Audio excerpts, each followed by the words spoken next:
Buongiorno, ben ritrovati in diretta, buon lunedì, un lunedì ricco di argomenti, dalle novità che si attendono da Roma sul fronte nuovo di DPCM, arrivando più a livello locale con i risultati del ballottaggio per i due comuni veneti i cui cittadini sono stati chiamati alle urne nuovamente, ovvero Portogruaro e Castelfranco. Andiamo però con ordine, dando subito uno sguardo insieme al report di Azienda Zero per quanto riguarda i positivi nella nostra regione.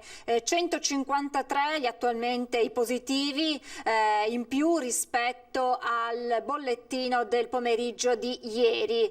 Salta all'occhio il dato di Venezia, della provincia di Venezia, dove si registrano 70 positivi in più rispetto al bollettino di ieri pomeriggio. Segue poi Treviso con 31 e Belluno con 16 e poi Padova con 15. Questo un po' i dati per quanto riguarda i positivi nella nostra regione, quindi numeri che continuano a crescere. Andremo poi a capire, stando ai report delle varie ULS, dove sono e come sono distribuiti questi nuovi positivi.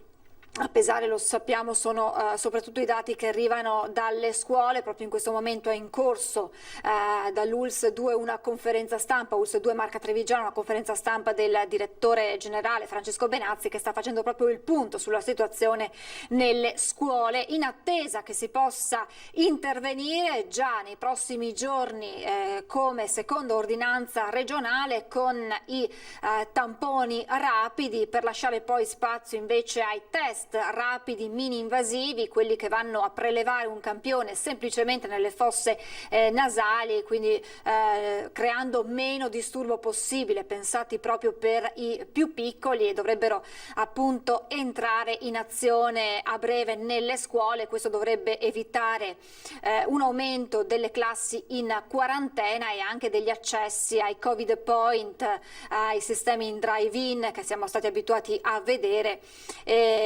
Quindi insomma si attendono anche queste novità sul fronte scolastico. Altre novità invece si attendono, come vi ho detto, con il nuovo DPCM del governo, che tra le misure che dovrebbero, stando alle indiscrezioni emerse in questi ultimi giorni, emergere quello dell'uso delle mascherine all'aperto. E allora noi vi proponiamo proprio un sondaggio su questo, ovvero vi chiediamo se siete d'accordo. Chiedo anche alla regia di supportare il nostro con la grafica. Eccolo qua: mascherine obbligatorie all'aperto, giusto o sbagliato? È un'ipotesi ancora al momento al vaglio del governo. Anche sabato il ministro Speranza aveva detto: stiamo ancora valutando se inserirlo nel nuovo DPCM, però sembra che si vada in questa direzione dopo che molti governatori di regione hanno già adottato il provvedimento nei loro territori. Ebbene, vi chiediamo di rispondere a questo quesito. Se per voi la risposta è sì, quindi è giusto indossarle anche all'aperto, il numero da fare è lo 0422 1626 691. Se invece ritenete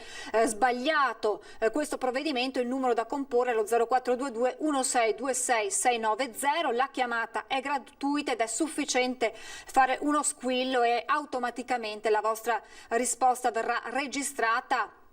L'esito del sondaggio che vi riproporremo non solo nel corso di questa diretta ma anche nei nostri telegiornali serali al termine, durante la puntata di Ring, in onda questa sera come sempre in prima serata a partire dalle 21:15. Provvedimento, quello dell'uso della mascherina all'aperto, che sta dividendo ancora una volta la comunità scientifica, con chi la ritiene utile, un provvedimento insomma utile da adottare soprattutto in quei momenti in cui non si riesce a mantenere il distanziamento sociale, cosa che già sarebbe dovuto essere, e chi invece non lo ritiene insomma così indispensabile per arginare la diffusione del contagio.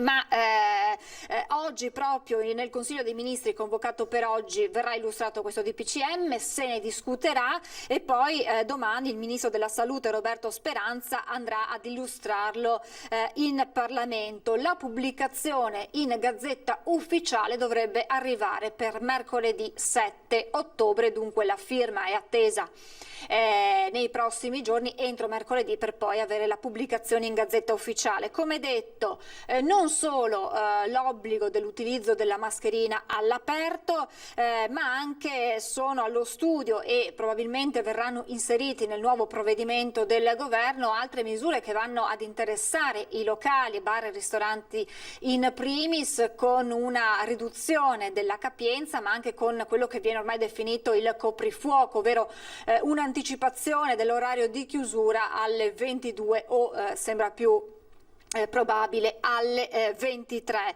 ma anche sulle feste private tipo battesimi, matrimoni si andrà ad intervenire riducendo il numero delle persone che vi potranno partecipare. Poi vi saranno delle verifiche costanti nei luoghi della Movida, al momento impegnate le forze dell'ordine. Vedremo poi anche proprio i controlli da parte dei carabinieri a Monselice nel fine settimana, ma per aiutare e supportare le forze dell'ordine in questa tipologia di controlli potrebbe essere impiegato anche l'esercito. E poi anche una stretta per quanto riguarda gli eventi sportivi al chiuso con più di 200 persone, quindi si chiederà alle regioni di fare un passo indietro in tal senso, regioni che avevano fatto dei provvedimenti, anche lo stesso Veneto, prevedendo 1000 spettatori. Ecco, potrebbe essere ridotta il numero di persone che parteciperanno nei palasport, arrivando ad una occupazione del 25% degli spazi. Dunque, insomma, tante le novità che potrebbero arrivare nelle prossime ore dal governo su questo fronte. Naturalmente bisognerà anche capire quelle che saranno poi nel documento finale definitivo le misure che effettivamente verranno adottate. Certo è che tante le polemiche che questo sta già suscitando, soprattutto nel mondo economico, preoccupato per le ripercussioni che provvedimenti simili potranno avere dopo il lungo lockdown che abbiamo vissuto. Vi parlavo proprio dei controlli fatti nel fine settimana dai carabinieri di Abano a Monselice nei luoghi della Movida. Sono stati trovati anche dei locali irregolari, e allora il bilancio di questi controlli nel nostro servizio che arriva dalla redazione di Padova, i controlli per la Movida a Monselice. Covid e Movida, il tema al centro dell'agenda del governo, ha visto impegnati i carabinieri anche nella Bassa Padovana. Operazione dei militari dell'Arma nella notte tra sabato e domenica in centro a Monselice, da cui sono emerse irregolarità in almeno 3 locali che hanno portato alla loro chiusura per 3 giorni e una sanzione amministrativa di 400 euro. Mancato uso della mascherina all'interno dei locali da parte dei dipendenti e assembramenti di persone dentro e fuori sono le irregolarità riscontrate. Da un controllo del NAS, inoltre, in una delle 3 attività sono emerse irregolarità che hanno portato al sequestro di 30 kg di alimenti e una multa di 5.500 euro. Degli 8 esercizi controllati, dunque, 3 sono risultati non a norma.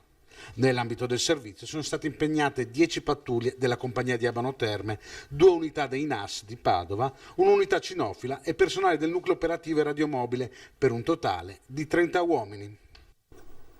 Vi ho detto che oggi è anche una giornata importante sul fronte politico più locale. In Veneto sono 2 i comuni che vanno andati al ballottaggio, quindi con i cittadini che sono tornati alle urne. Ieri si è votato dalle 7 alle 23, oggi urne aperte, seggi aperti alle 7 e si chiuderanno alle 15. Subito dopo inizierà lo spoglio per capire il nome dei nuovi sindaci che guideranno nei prossimi 5 anni i comuni di Portogruaro e Castelfranco. Un dato intanto c'è, ed è quello dell'affluenza, un'affluenza nettamente in calo rispetto al primo turno, e dunque quello che si temeva, ovvero che potesse esserci per questo nuovo turno l'astensionismo, sembra insomma essere confermato dai dati, almeno da quelli della giornata di ieri domenica. E a Portogruaro alle 23 aveva votato il 42,58% degli aventi diritto, il 20 settembre aveva votato sempre alle 23 il 49,33%. Ancora più bassa l'affluenza registrata a Castelfranco Veneto, dove alle 23 di ieri si era recato alle urne il 37,50% contro il 45,24% del primo notturno. Tra le misure che verranno inserite nel nuovo DPCM anche la proroga dello stato di emergenza al 31 gennaio 2021. Scade il 15 di ottobre, ma quello che il governo andrà a chiedere al Parlamento sarà l'opportunità di prorogare questa data all'anno prossimo, perché sapete insomma che questo stato di emergenza permette al governo di intervenire con delle misure urgenti e immediate, e poi permette altri tipi di misure anche che vanno ad aiutare le aziende e i lavoratori in un momento così delicato. Io partirei a parlare proprio di questo con il mio primo ospite, che vedo già in collegamento e che ringrazio per essere con noi. Buongiorno al direttore dell'INPS del Veneto, buongiorno Antonio Pone. Buongiorno direttore, ben ritrovato. Buongiorno, è un piacere stare con voi e un buongiorno agli ascoltatori. Allora, io partirei proprio da questo, direttore. La proroga dello stato di emergenza al 31 gennaio 2021 ci fa venire in mente come quando venne insomma deciso dal governo questo stato di emergenza, tra le varie misure e provvedimenti c'erano anche dei provvedimenti che andavano ad aiutare, diciamo così, i lavoratori e le aziende. Mi viene in mente ad esempio il congedo parentale, solo per fare un esempio. Cosa comporterà proprio per i lavoratori questa proroga di questo stato di emergenza all'anno prossimo, al gennaio 2021? Allora, materialmente la proroga dello stato di emergenza comporta la proroga di alcuni poteri eccezionali che assume il governo in una situazione particolare, in modo da poter gestire in maniera più immediata ed efficace, in particolare l'emergenza sanitaria e l'emergenza di protezione civile. Quindi, diciamo, in generale dà poteri al governo per poter gestire, secondo una procedura eccezionale molto semplificata, delle misure che altrimenti andrebbero decise secondo i tempi di quello che è il normale iter parlamentare. Ai lavoratori si arriva di riflesso, nel senso che se per effetto della proroga dello stato di emergenza verranno assunte una serie di decisioni, come le abbiamo avuto modo di sperimentare in primavera in particolare, del tipo chiusure parziali, lockdown, oppure, come si sente parlare proprio oggi, una alternanza nella didattica a distanza, per cui ci possono essere genitori che di necessità dovranno magari seguire figli che sono a casa in didattica a distanza rispetto agli alunni che invece vanno materialmente a scuola. Ecco che per esempio si innesta probabilmente un bisogno di poter fruire di congedi, si innesta il bisogno di fruire di tutta una serie di ammortizzatori. Allo stesso modo è evidente che nella misura in cui si dovessero disporre, come sta avvenendo in questi giorni, per esempio in Francia, delle chiusure di esercizi commerciali, di bar, di ristoranti, è evidente che poi a seguire si dovrà necessariamente intervenire per completare, diciamo così, le disposizioni di carattere emergenziale e sanitario, con la ricaduta in termini di sostegno al reddito di quei specifici settori. Peraltro in questi mesi il governo ha fatto una serie di decreti che vanno nella direzione comunque di garantire un sostegno. Naturalmente lo ha fatto da ultimo col decreto agosto, con una prospettiva, diciamo, di progressivo rientro dell'epidemia, che invece adesso probabilmente andrà progressivamente rivalutata per effetto appunto degli ultimi dati che dimostrano invece che c'è appunto questa seconda ondata. Diciamo che è cambiata una cosa relativamente al meccanismo in cui si procede secondo emergenza, nel senso che lo stato di emergenza, come l'abbiamo vissuto questa primavera e quest'estate, consentiva, diciamo, una decretazione d'urgenza tramite DPCM, cioè decreto Presidente del Consiglio dei Ministri, che non vedremo più, nel senso che nel decreto che ha raccolto tutti i DPCM, il cosiddetto decreto Covid, è stato inserito un emendamento che prevede che ci sia un passaggio preventivo in Parlamento, e qualora non sia possibile un passaggio preventivo in Parlamento da parte del governo, il governo comunque riferisca in Parlamento entro 15 giorni dall'assunzione dei provvedimenti assunti tramite DPCM. Direttore, venendo invece ai provvedimenti tuttora in atto, penso alla cassa integrazione innanzitutto. Allora, partiamo dalle notizie meno polemiche, ovvero la proroga per le aziende per poter presentare la domanda, ovvero è stato consentito alle aziende di poter posticipare le tempistiche per presentare domanda a quelle aziende insomma, che stanno in questo momento ancora soffrendo la situazione economica. Spieghiamo bene questo. Sì, col decreto di conversione del decreto legge 104, cosiddetto decreto agosto, sarà previsto uno slittamento delle scadenze sia per la presentazione delle domande sia per la presentazione dei dati retributivi necessari per la liquidazione delle casse integrazione in particolare al 31 di ottobre, e questo per venire incontro alle esigenze delle aziende che altrimenti avrebbero avuto troppo poco tempo a disposizione e per evitare qualsiasi tipo di conseguenza negativa per loro e soprattutto ovviamente per i lavoratori. Questa è una buona notizia per tutto il sistema sicuramente. Devo dire, mi sembra che ci sia stato anche un buon senso e ragionevolezza e la pronta risposta da parte della politica a un'esigenza che era sostenuta sia dalle aziende sia dagli intermediari che le assistono.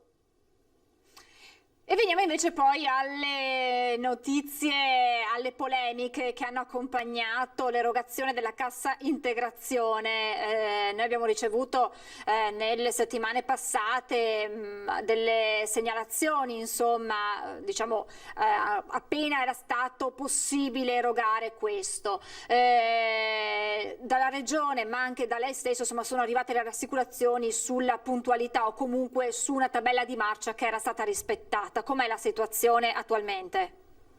Sì, confermo che noi siamo in totale correntezza per quanto riguarda la cassa integrazione erogata da parte di INPS. Sono numeri impressionanti perché sono numeri multipli rispetto agli anni precedenti anche di decine di volte, soprattutto per quanto riguarda l'assegno ordinario del Fondo di solidarietà. Parliamo di 25-30 volte le domande pervenute l'anno scorso, giusto per dare un'idea. Nonostante questo, noi non abbiamo giacenza. Tenete presente che l'andamento della produzione delle giacenze, personalmente io lo riferisco con periodicità alle parti sociali, quindi datori di lavoro, sindacati, cioè questo è un dato ultra controllato da parte di chi ha interesse a farlo. Complessivamente noi abbiamo fatto pagamenti diretti in Veneto a lavoratori per oltre 350.000 lavoratori. Questo dà un'idea di quello che è stato l'impatto di questa attività. Pagamenti diretti a vario titolo, cassa integrazione ordinaria, cassa integrazione in deroga, assegno ordinario, fondo di solidarietà. Quindi uno sforzo assolutamente imponente che però gestiamo in una logica di correntezza, nel senso che noi, grosso modo, paghiamo gli SR41, cioè i dati retributivi che ci arrivano dalle aziende, la settimana prima. Questa è la nostra giacenza, cioè una giacenza sostanzialmente fisiologica, il pervenuto della settimana prima. In questo momento però ci sono problemi per alcune tipologie di lavoratori, si tende a fare un po' di confusione, però l'INPS in realtà non c'entra, nel senso che esiste un problema innanzitutto per tutti i lavoratori dell'artigianato, che però non sono pagati da INPS, sono pagati attraverso il fondo di solidarietà bilaterale. In Veneto sono pagati tramite EBAV, ma EBAV non può provvedere al pagamento di questi lavoratori per una problematica di rifinanziamento, cioè il governo deve prevedere un rifinanziamento del fondo che consenta di erogare le casse, perché i fondi si erano nel frattempo esauriti, quindi diciamo è un rallentamento rispetto al quale EBAV è assolutamente incolpevole, però chiaramente interessa molti lavoratori, perché potete immaginare i lavoratori dell'artigianato in una regione come il Veneto quanti possano essere, quindi quante possano essere le aziende. Oggi, quando sostanzialmente anche sui media, sui giornali c'è un caso di un'azienda o lavoratori insomma, che lamentano questo di non aver ricevuto la cassa integrazione, al 99% siamo in questa fattispecie. Un'altra fattispecie in cui ci sono problematiche, nel senso che i lavoratori possono non avere ricevuto ancora tutte le spettanze, riguarda in particolare i lavoratori di alcuni settori particolari, ad esempio lavoratori imbarcati marittimi, lavoratori dell'autotrasporto, nel senso che sono casse integrazioni che non gestiamo noi a livello locale, sono sì pagate da INPS, ma sono autorizzate da un soggetto che è esterno di INPS ed è un comitato amministratore composto composto dalle parti sociali, quindi rappresentanti dei datori di lavoro, rappresentanti dei sindacati, e dai là tutta la procedura. Ecco, queste casistiche sono in ritardo, per fortuna sono una parte residuale del totale. A livello complessivo nazionale dovrebbero riguardare circa 26.000 lavoratori, quindi parliamo veramente di numeri molto piccoli, e il dato è un dato riferito alla settimana scorsa. Ecco, eccettuato questo, diciamo, gruppo residuale e il gruppo invece che cui facevo riferimento prima, cioè il gruppo diciamo, dei lavoratori appartenenti all'artigianato, per il resto sostanzialmente la situazione del pagamento delle casse integrazione è assolutamente in correttezza, e lo è di fatto da tempo. L'ondata iniziale di marzo-aprile era sostanzialmente stata gestita e pagata entro il 31 di maggio qui in Veneto. Siamo stati la regione d'Italia più veloce, grazie anche alla stretta collaborazione sulla cassa in deroga con Regione Veneto, e da lì di fatto poi non abbiamo più avuto particolari problemi nell'erogazione di questo ammortizzatore sociale, anche se, come detto, i volumi sono multipli rispetto a quelli degli anni scorsi. Ecco, insomma, è stato importante la sua precisazione, nel senso che per quanto laddove ci sono stati dei ritardi è perché legati appunto a degli enti esterni all'INPS che per vari motivi non sono ancora riusciti a far fronte, ad evadere queste richieste. Sì, perché nell'immaginario collettivo ovviamente cassa integrazione è sinonimo di INPS, no? Cioè l'INPS sostanzialmente è il grande soggetto pagatore di tutto, no? E questo diciamo è un po', diciamo così, fa parte di quello che è il ruolo centrale di questo ente, che effettivamente entra nelle case di tutti quanti, però a vario titolo, no? Però in realtà non è, diciamo, questo collegamento non è così corretto, nel senso che non tutto ciò che è cassa integrazione lo paga l'INPS, ci sono in realtà aspetti anche abbastanza corposi che non sono pagate direttamente da noi. Quindi quando si parla appunto di ritardi bisogna entrare un attimo nel merito e capire di che cosa stiamo parlando e a chi ci stiamo riferendo nello specifico.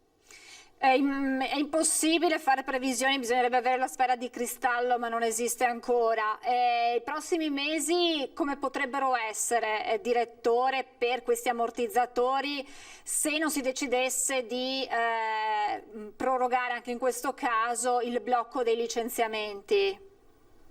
Allora, qui possiamo dire alcune cose molto precise. Facciamo riferimento alla crisi di 10 anni fa. Come è iniziata quella crisi 10 anni fa, la famosa crisi, chiamiamola, diciamo così, quella Lehman Brothers per intenderci? È iniziata dal punto di vista dell'INPS vedendo un'improvvisa esplosione della indennità di disoccupazione, chiamiamola così, della NAS, cui poi è seguito un aumento molto forte di cassa integrazione ordinaria, e poi negli anni successivi si è tradotto in un aumento della cassa integrazione straordinaria per effetto dei processi di riorganizzazione aziendale, di ristrutturazione, e a un aumento anche dell'intervento dell'INPS per il pagamento dei TFR delle ultime 3 mensilità di retribuzione ai lavoratori per effetto dei processi espulsivi attraverso licenziamenti collettivi.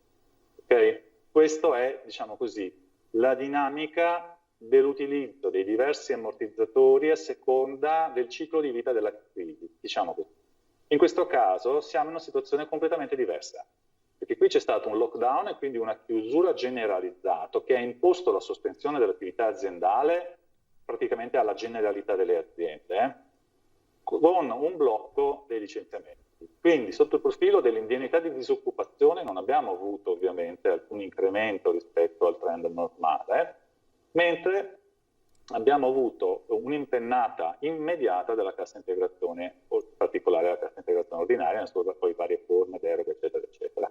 È chiaro che nel momento in cui venisse meno un blocco di licenziamenti, sicuramente ci sarebbe un impatto in termini di uso degli ammortizzatori che sono legati alla perdita del posto di lavoro da parte del dipendente e quindi al mantenimento di una correntezza di reddito. Okay? Quindi sul piano, diciamo, della dinamica, e soprattutto se processi di riorganizzazione fossero messi in atto da aziende, proprio perché potendo a questo punto licenziare in qualche modo hanno la possibilità di attuare delle riorganizzazioni, anche in questo caso interverremo con il fondo di garanzia del TFR per le aziende in particolare fallite o che vanno in procedura concorsuale.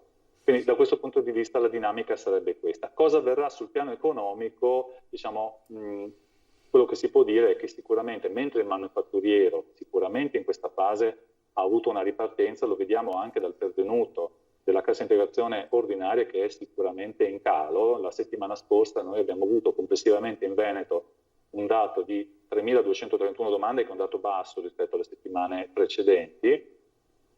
Sicuramente mi aspetto sia invece molto alto ancora il ricorso all'assegno ordinario per quanto riguarda il fondo di solidarietà, perché è il tipico ammortizzatore chiesto dall'alberghiero, il settore alberghiero, il turismo, il bar, e mi aspetto anche un pervenuto non marginale della cassa integrazione in deroga. Infatti la settimana scorsa la cassa in deroga, che adesso è gestita totalmente dall'INPS, non è più gestita in coabitazione con la Regione, ha fatto registrare 4.441 domande in Veneto, più dell'ordinaria, ecco, giusto per dare un segnale. Mi aspetto che questi due ammortizzatori siano molto richiesti, perché sono richiesti in particolare dai settori che probabilmente sentiranno ancora la crisi, e sono i settori legati al turismo. Pensiamo alle nostre città d'arte prive di turisti americani, russi, cinesi, giapponesi, e quindi questo diventa sicuramente il trend futuro. Poi bisogna vedere l'effetto di questa seconda ondata, perché è chiaro che qualora dovessero scattare nuove chiusure obbligatorie per decreto, ci sarebbe a questo punto probabilmente anche di nuovo un impatto sul manifatturiero, che però speriamo davvero non si manifesti. Ci auguriamo davvero che la situazione migliori per tutti, naturalmente.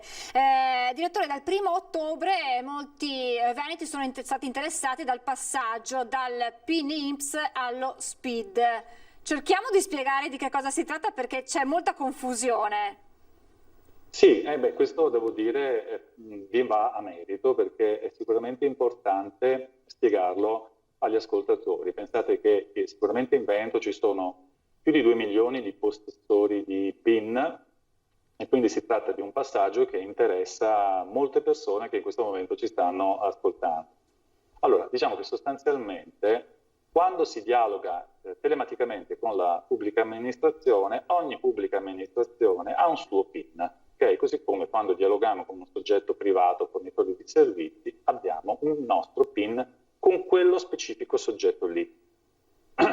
L'Agenzia per l'Italia Digitale ha previsto nel tempo che tutti questi PIN, diciamo, proprietari da parte di singole pubbliche amministrazioni confluiscano entro una data che è già nota, che è il 1° di ottobre dell'anno prossimo, a SPID. Cioè ci dovrà essere un'unica identità digitale per il cittadino, ok?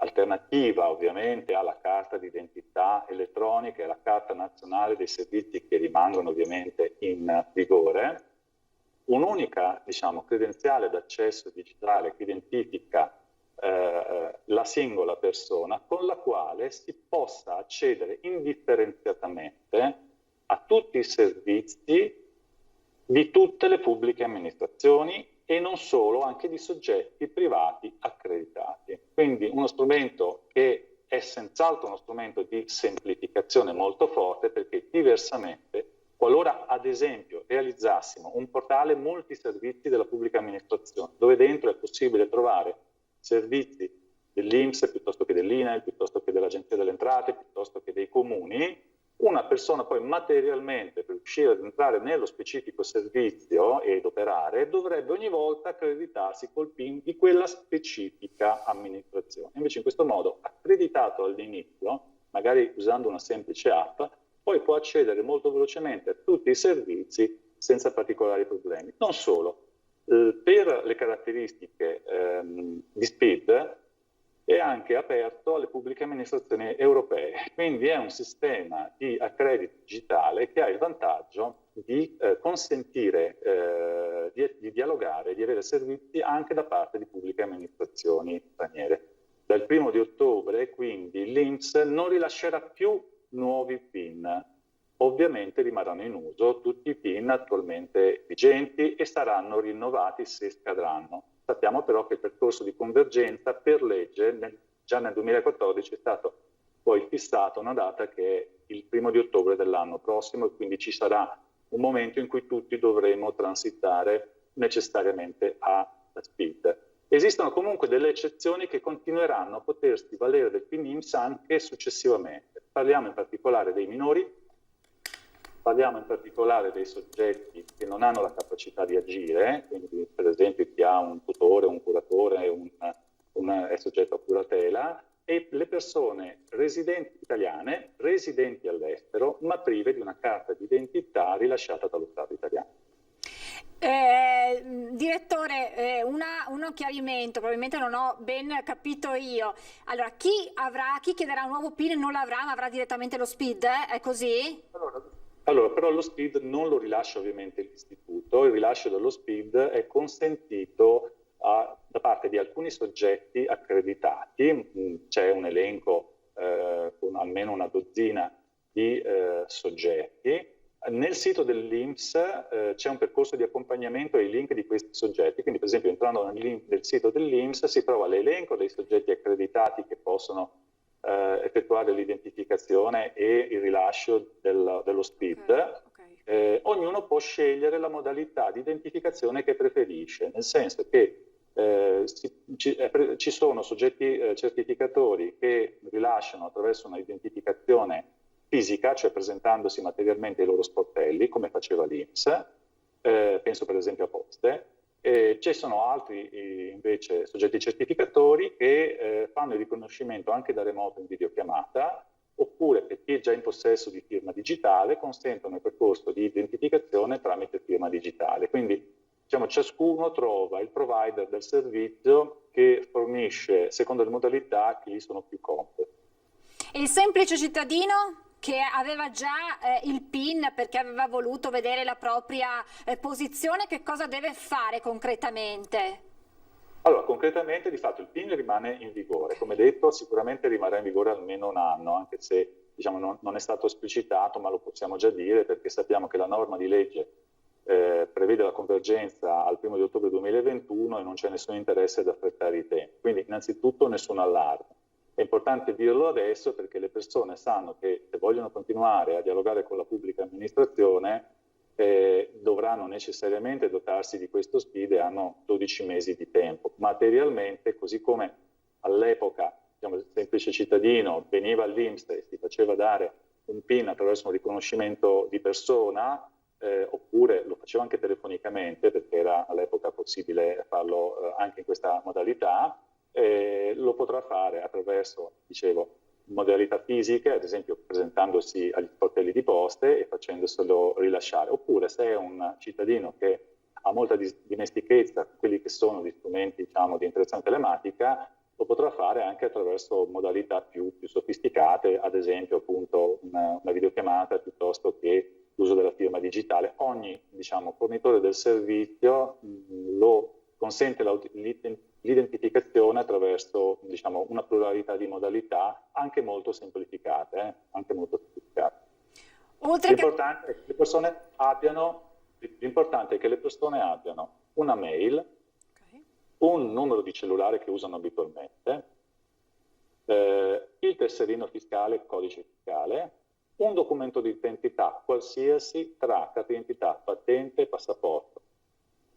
Con questi 4 elementi possono fare, diciamo, secondo le modalità ritenute più idonee, ripeto, accesso fisico, ad esempio lo sportello di poste, piuttosto che attraverso tutto online, attraverso il portale, attraverso diciamo, un riconoscimento telefonico, secondo quindi le modalità ritenute più opportune possono fare la procedura per l'identificazione. Si tratta sostanzialmente di questo, oppure farsi identificare.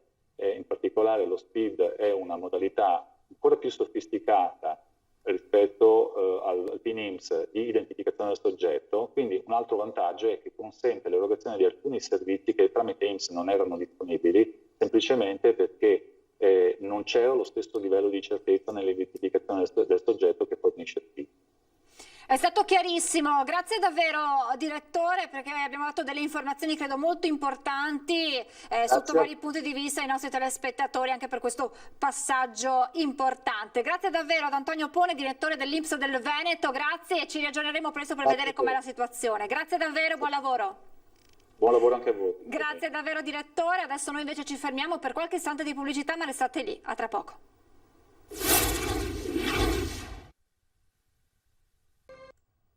Rieccoci di nuovo in diretta. Prima di salutare l'ospite, il mio ospite che vedo già in collegamento Skype, un rapido aggiornamento di cronaca che arriva dal sito del Gazzettino.it. Incidente stradale vicino al centro commerciale, muore un ciclista, è caduto ad Albignasego, un uomo è morto in seguito ad un incidente stradale verificatosi questa mattina ad Albignasego in via Roma vicino al centro commerciale Il Pentolone. Secondo i primi accertamenti l'uomo si trovava in sella ad una bicicletta quando si è scontrato con un'automobile. Il ciclista, come detto, purtroppo è deceduto. Vi aggiorneremo anche su questo fatto di cronaca, ma adesso vado subito a collegarmi e a ringraziare per essere con noi il dottor Brunello Gorini, segretario FIMG Treviso. Buongiorno dottore, ben ritrovato. Buongiorno, grazie. Federazione Italiana Medici di Medicina Generale, insomma lei rappresenta questa grande categoria dei medici di base della Marca trevigiana, che insieme ai colleghi del resto del Veneto sono stati in qualche modo chiamati insomma a far parte della grande squadra, così l'ha definita il governatore Zaia, in questa battaglia contro il coronavirus. Nella presentazione venerdì a Marghera della nuova ordinanza regionale, il governatore ha anche annunciato la volontà di distribuire gratuitamente ai medici di base i test, i tamponi rapidi da poter effettuare loro stessi nei loro laboratori. Come avete accolto questo appello del governatore ad essere parte attiva in questo momento, in questa battaglia contro il coronavirus, dottor Gorini? Ovviamente in una situazione di questo tipo ognuno deve fare la sua parte, quindi come medici soprattutto e come medici di famiglia in particolare siamo sempre a disposizione per quello che può essere utile per i nostri assistiti e in generale per la popolazione assistita tutta quanta. Nello specifico attendiamo di chiarire precisamente in cosa consisterà la nostra attività. Non abbiamo ancora avuto un abboccamento personale col Presidente, speriamo avvenga al più presto e questo servirà per chiarire i dubbi che legittimamente molti colleghi hanno.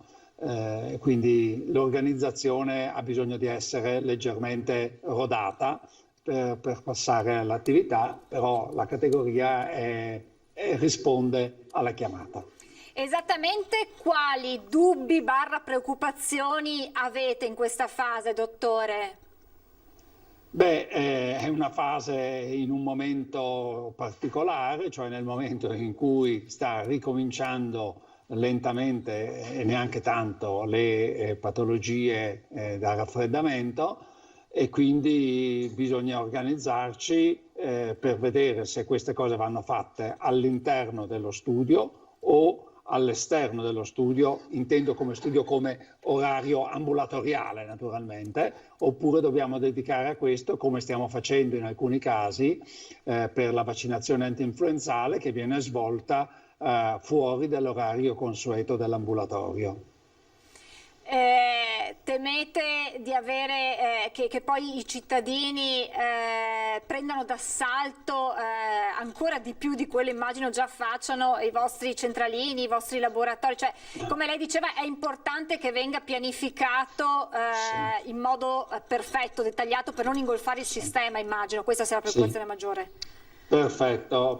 Noi in questo momento siamo tutti quanti focalizzati sul discorso del vaccino antinfluenzale e quindi questo ci occuperà queste 2 settimane. Cerchiamo di fare le cose con la massima attenzione perché non ci sia, diciamo, quell'assembramento che non va bene in queste situazioni, e ogni medico, o meglio ogni gruppo di medici, si è organizzato con modalità personali, cioè nel proprio studio, oppure usando locali del comune o messi a disposizione. Abbiamo avuto un incontro con la conferenza dei sindaci proprio per testimoniare, e ringraziamo anche l'azienda che ha favorito questo incontro. La disponibilità dei sindaci è stata massima, tutti i comuni hanno dato a disposizione dei locali, sta ai medici adesso vedere se possono organizzarsi con i propri locali oppure se utilizzeranno i locali del comune, per cui non sono in grado in questo momento io personalmente di dire dove e come verrà fatto attraverso gli spazi dei comuni. Questo è comunque stato concordato e organizzato assieme all'azienda ULSS 2. Lei ha parlato di vaccino antinfluenzale, ecco, in questo momento immagino che le chiamate siano proprio per questo. Sappiamo, avevamo sentito i farmacisti di quante richieste arrivino in farmacia, immaginiamo quante ne arriveranno a voi medici di base. Beh, decisamente noi eravamo abituati a Treviso a fare il Flu Day, cioè un giorno specifico dedicato alla vaccinazione, in modo tale che tutti i pazienti sapessero che c'è una data per la vaccinazione e evitassero in quella mattina o in quel pomeriggio di chiamare per altri motivi perché il medico era impegnato nella vaccinazione. Siamo riusciti a dimostrare consecutivamente per più anni che la medicina di famiglia è in grado di vaccinare oltre il 30% degli aventi diritti in un solo giorno, e questo ci rende forti in questo momento nel dire che anche in un'altra occasione sciagurata che dovesse ripetersi o anche nella stessa situazione attuale, la medicina generale è pronta a intervenire e in una giornata, massimo 2 giornate, è in grado di fare un bel lavoro per tutta la collettività. C'è stato un appello da parte, insomma, proprio dei medici di base a livello nazionale di non correre già per quanto riguarda, che non vi sia una corsa al vaccino, perché comunque la copertura, mi corregga se sbaglio, è di 3 mesi, quindi invitano a posticipare, insomma, la somministrazione del vaccino, non c'è questa urgenza. Solitamente qual è il periodo consigliato per il vaccino antinfluenzale? Allora, se consideriamo che la copertura del vaccino può valere circa 3 mesi, poco più o poco meno, secondo la persona e i problemi sanitari di quella persona singola, io direi che la cosa più semplice per i pazienti è attenersi alle date che dà il loro medico, perché il medico conosce la sua popolazione e quando sceglie una data vuol dire che ha ponderato quello che è il giorno giusto, in modo tale che ci sia una copertura abbastanza ampia. Di solito noi facciamo molto più avanti la vaccinazione, proprio perché una sola vaccinazione durasse fino a marzo, quando è il periodo in cui il paziente arriva leggermente debilitato dai problemi che può aver avuto durante l'inverno e quindi più facilmente magari cade e la difesa è in caduta, in discesa. Noi adesso lo anticipiamo e siamo d'accordo nell'anticiparlo proprio perché non ci sia confusione tra la sintomatologia influenzale o parainfluenzale con la sintomatologia da Cov-SARS-2. Allora, io consiglio personalmente, e così mi attengo, di vaccinare quanto prima possibile, cioè appena riceviamo le cose. Nel mio caso abbiamo già deciso il sabato 17 di ottobre. Eventualmente pazienti particolari consiglierò, se ci sarà il motivo, di fare un richiamo tra 3 mesi. Però questa è una cosa che non si decide oggi, si decide più avanti, in base a come va, a quanto ad esempio questa influenza sia pesante oppure sia, come ci auguriamo, una forma leggera e quindi a poter concentrare le nostre forze tutte contro la malattia da Covid. Ecco, quindi il vostro invito è quello di vaccinarsi contro l'influenza stagionale, le fasce a rischio o insomma ampliando la fascia di popolazione coperta proprio per evitare questa poi eventuale difficoltà di diagnosi? Ma guarda, è chiaro che tutti quanti sanno che una persona più anziana più problemi ha, quindi la vaccinazione per gli anziani è direi obbligatoria, anche se è lasciata facoltativa, però come medico io insisto molto con i pazienti di una certa età che non vogliono vaccinarsi. Quindi tutti quelli che hanno 65 anni in su, va bene, sarebbe proprio il caso che si vaccinassero. Non avrei anche... Però c'è un'altra categoria molto importante, le persone che hanno meno di 65 anni però hanno dei problemi di patologie che compromettono degli organi importanti, quindi persone che hanno grosse patologie cardiache piuttosto che respiratorie, il diabete o splenectomie, cioè problemi che il singolo paziente sa perché il medico diverse volte gli ha detto guarda che devi farti la vaccinazione, quindi insiste su questo. Queste qui, indipendentemente dall'età, sono, ripetiamo il termine, obbligati, anche se non è vero, a fare il vaccino antinfluenzale. Perché se così non fosse, le complicanze della vaccinazione possono metterlo a repentaglio anche della vita.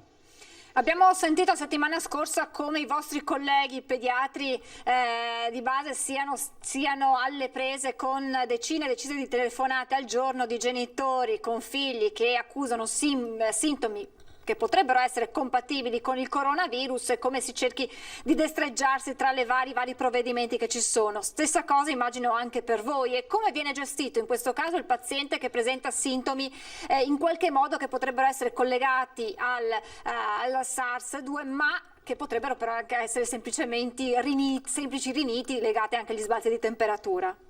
Lì viene fuori l'abilità del medico, nel senso che il medico ha sempre presente che quel sintomo può essere sintomo di più patologie. Normalmente la mentalità della nostra preparazione ci porta a pensare sempre la patologia più grave, più complicata e quindi si va per esclusione. Ma questa è la cosiddetta diagnosi differenziale che tutti quanti i medici fanno di fronte a qualsiasi problema o malattia che venga loro presentata. Dottore, devo interromperla un attimo. Caso, dottor sì. Gorini, mi perdoni, la interrompo un attimo, ripartiamo perché è molto importante questa informazione, ma devo andare un attimo perché c'è un'importantissima notizia di cronaca che ci deve dare la nostra collega Angelica Montagna che si trova fuori dalla caserma dei Carabinieri. A te la linea, Angelica, raccontaci tutto. Esatto, grazie della linea. Insomma, un fatto veramente molto molto grave. Abbiamo rischiato di avere qui a Bassano del Grappa un altro caso come Erika e Omar con quel delitto efferato dei familiari, perché è stato scoperto che due ragazzini minori, quindi una coppia di fidanzatini, stava per preparare l'uccisione prima della madre e poi dei genitori. E quella che da prima sembrava uno scambio in chat di una burla giovanile, anche seppur grave, si è rivelata essere invece la verità. Ed è successo che un loro amico, un loro coetaneo abbia intercettato via web queste conversazioni che sono durate a lungo per capire che non si trattava appunto di una cosa così abbastanza leggera seppur nella sua gravità, ma che si trattava veramente di due minori che stavano per progettare prima l'uccisione della madre. Addirittura loro si dicono la uccidiamo nel sonno, no, dobbiamo cercare di ammazzarla con il cuscino, poi si parla addirittura di come reperire un lungo coltello. Insomma, questo ragazzo che probabilmente ha intuito, nonostante la sua giovane età, la grande gravità di quello che stava per accadere, ebbene lui probabilmente, preso un po' anche dal panico, non sapeva dove andare, si è recato in municipio a Bassano del Grappa dicendo guardate che sta succedendo questa cosa, e quindi sono stati allertati. Dietro di me vedete la caserma dei Carabinieri, gli uomini dell'Arma del maggiore Filippo Alessandro, e qui c'è il comando compagnia dei Carabinieri, sono intervenuti, hanno fatto le loro indagini e purtroppo quello che è emerso è che non era una bravata di due giovani, ma era veramente quello che era l'appianare un omicidio, prima della madre e poi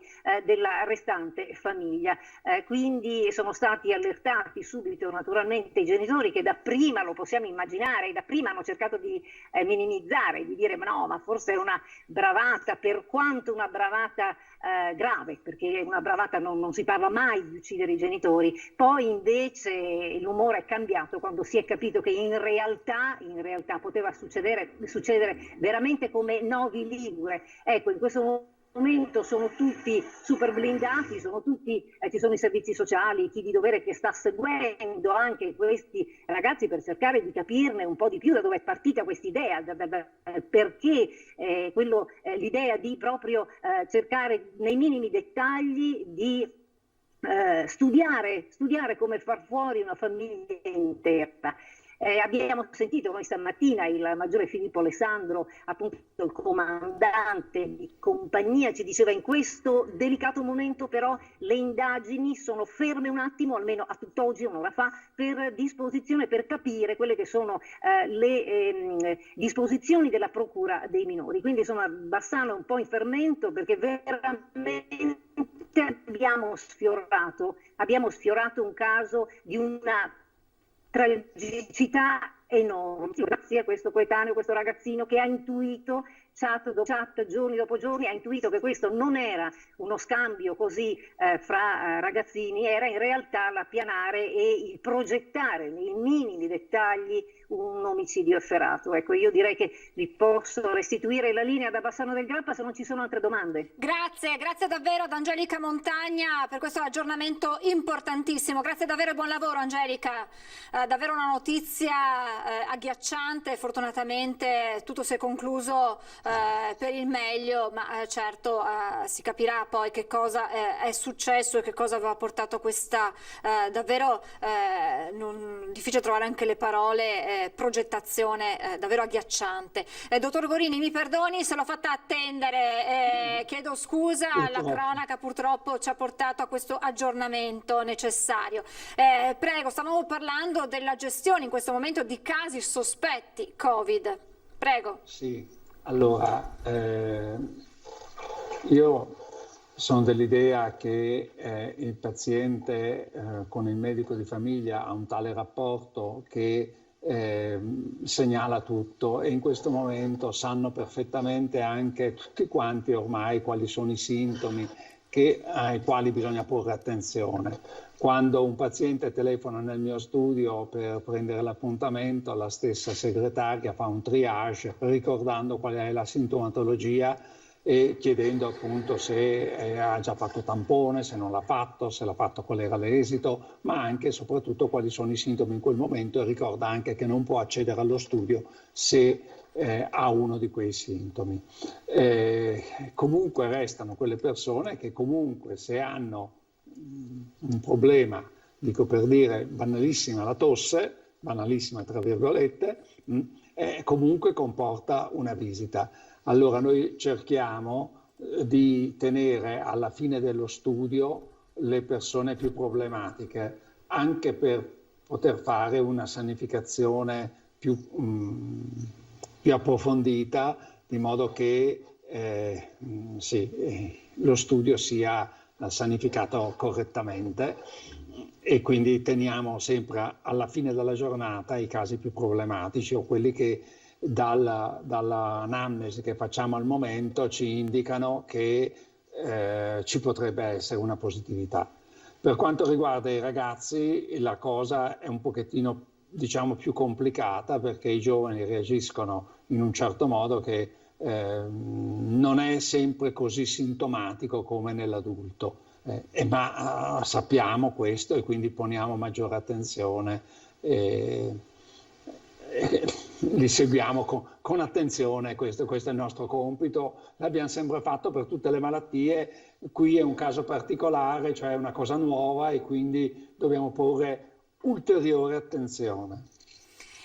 Quindi non è automatico sintomo tampone, viene fatta prima si cerca di capire anche la storia magari del paziente prima poi di mandarlo a fare il tampone. Sì, sì, sicuramente, sicuramente. È chiaro che per il discorso che facevamo prima, nel dubbio chiedo il tampone, ma se mi accorgo che non c'è un sospetto di questo, non lo richiedo. Ecco, è importante, mi perdoni se lo ribadisco, ricordare di non andare direttamente negli ambulatori, ma di passare ad una triage, diciamo così, telefonico, onde proprio evitare che poi quegli ambulatori diventino il veicolo di contagio. Ecco, è importante, Certo, lo stesso certo. appello viene fatto per i pronto soccorsi, eccetera, insomma, evitiamo se possibile questo. Ma comunque le posso assicurare che questo martellamento sul fatto di telefonare degli appuntamenti sta funzionando molto bene già da diversi mesi, in quanto sento la categoria e le persone che arrivano, diciamo, senza appuntamento sono veramente rare, quindi direi che la popolazione ha capito che deve prenotare l'appuntamento. Noi abbiamo come federazione FING abbiamo attivato anche una segreteria telefonica da remoto per i nostri iscritti, per i medici di famiglia, proprio per aiutare soprattutto quelli che lavorano singoli e che non hanno del personale. Abbiamo attivato anche questo servizio. Dottore, anche il quesito che Sì. abbiamo posto con il nostro sondaggio, la mascherina all'aperto, che sembra essere la strada che il governo intende percorrere a livello nazionale, può essere una buona soluzione o comunque insomma, una misura utile per bloccare o arginare la diffusione del virus dalla vostra esperienza? Direi proprio di sì, ovviamente bisogna vedere all'aperto dove siamo, perché se sono da solo in un boschetto o in un prato o lungo il mare dove non c'è nessuno, posso tranquillamente stare senza mascherina, però se mi avvicino ad un bar dove ci sono un po' di persone o davanti a un luogo pubblico dove passa della gente, direi che è buon senso mettersi la mascherina. In questo momento è dimostrato che la mascherina è un presidio fondamentale per questo. Noi abbiamo anche fatto un piccolo manifesto che purtroppo però qui non ho, guardavo se avevo, in cui un lavoro internazionale che dice quanto è la percentuale di rischio che corre un paziente che incontra una persona con la mascherina o senza mascherina e se lui ha la mascherina o non ha la mascherina. Sostanzialmente dice che una persona senza mascherina che incontra una persona con la mascherina ha il 90% di rischio di respirare l'aria di quella persona, dopodiché bisogna vedere, mentre una persona che ha la mascherina, un FP2, che incontra una persona che ha un'altra mascherina chirurgica, o FP2 ma anche chirurgica, il rischio scende al 3-4%. Quindi direi che non c'è dubbio che la mascherina in questo momento è un'ottima medicina. Ultimissima battuta, lei è preoccupato, i suoi colleghi sono preoccupati per i prossimi mesi alla luce anche di questa impennata insomma, importante di casi? Ma è ovvio che siamo preoccupati, siamo sempre preoccupati di qualcosa perché si sente una cosa in giro e subito si allerta. Il fatto che ci siamo allertati quando abbiamo visto un aumento di polmoniti più del solito a dicembre e che adesso qualcuno a ritroso sta pensando che fosse già arrivato il virus, certo che ci preoccupa. I medici per definizione sono persone che si preoccupano. Il nostro motto è perché, cioè vorremmo sempre sapere perché succede qualcosa e come succede qualcosa ci domandiamo anche come possiamo dare il meglio di noi a favore dei nostri assistiti. Quindi è una deformazione professionale essere sempre preoccupati. È vero, e dobbiamo anche noi essere insomma, responsabili e insomma, in qualche modo preoccuparci, comportandoci nel modo corretto per evitare insomma, di ritornare ai mesi passati. Nessuno vuole tornare indietro assolutamente. Grazie davvero al dottor Brunello Gorini, segretario della FIM Treviso. Grazie davvero dottore, buon lavoro naturalmente per i prossimi giorni, a risentirci. Grazie davvero. Arrivederci.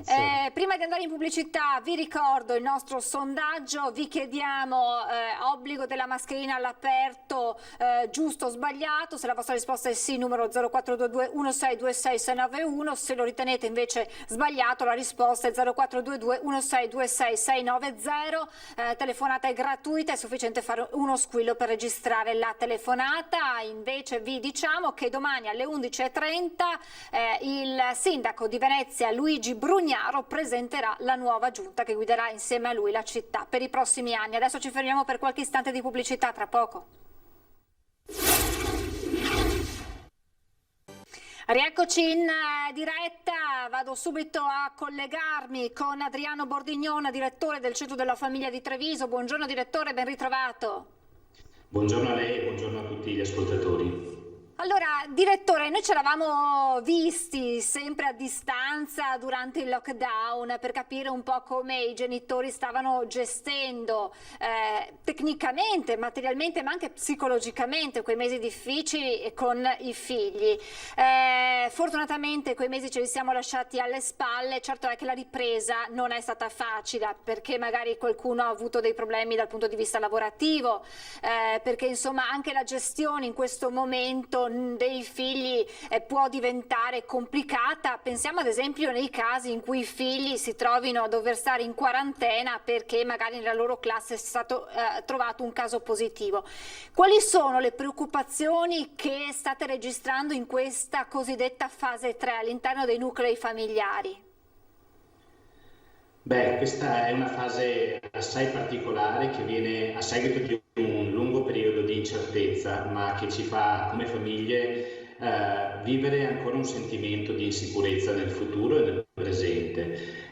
Siamo estremamente contenti e soddisfatti che sia ripartita la scuola, quello è un aspetto essenziale, fondamentale per la crescita dei nostri figli, però le incertezze sono ancora molte, anche dal punto di vista organizzativo. Lei faceva cenno a tutta la tematica del potenziale contagio di un compagno di classe o di un nostro figlio. In questo senso siamo anche in attesa di sviluppi a livello governativo, regionale e locale in questo senso. Per dire una cosa su questa linea, tante famiglie ci hanno rappresentato questa incertezza sulla filiera dei problemi che si vengono ad affrontare. Stiamo organizzando per la settimana prossima un incontro online in cui interverrà un dirigente dell'ULSS di Treviso, una dirigente didattica del nostro territorio e un pediatra, per cercare di dare una visione di insieme a questo procedimento, a queste complessità, agli atteggiamenti di responsabilità che devono tenere i genitori.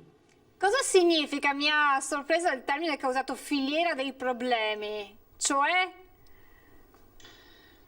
Il fatto è che oggi sappiamo che la scuola è fondamentale, è necessaria, è improrogabile. Io dico che se vogliamo guardare al futuro del nostro paese dobbiamo immaginare a che futuro pensiamo per i nostri figli. E in questo futuro la scuola è un luogo centrale che arriva prima di qualsiasi altro aspetto della vita sociale, educativa, economica.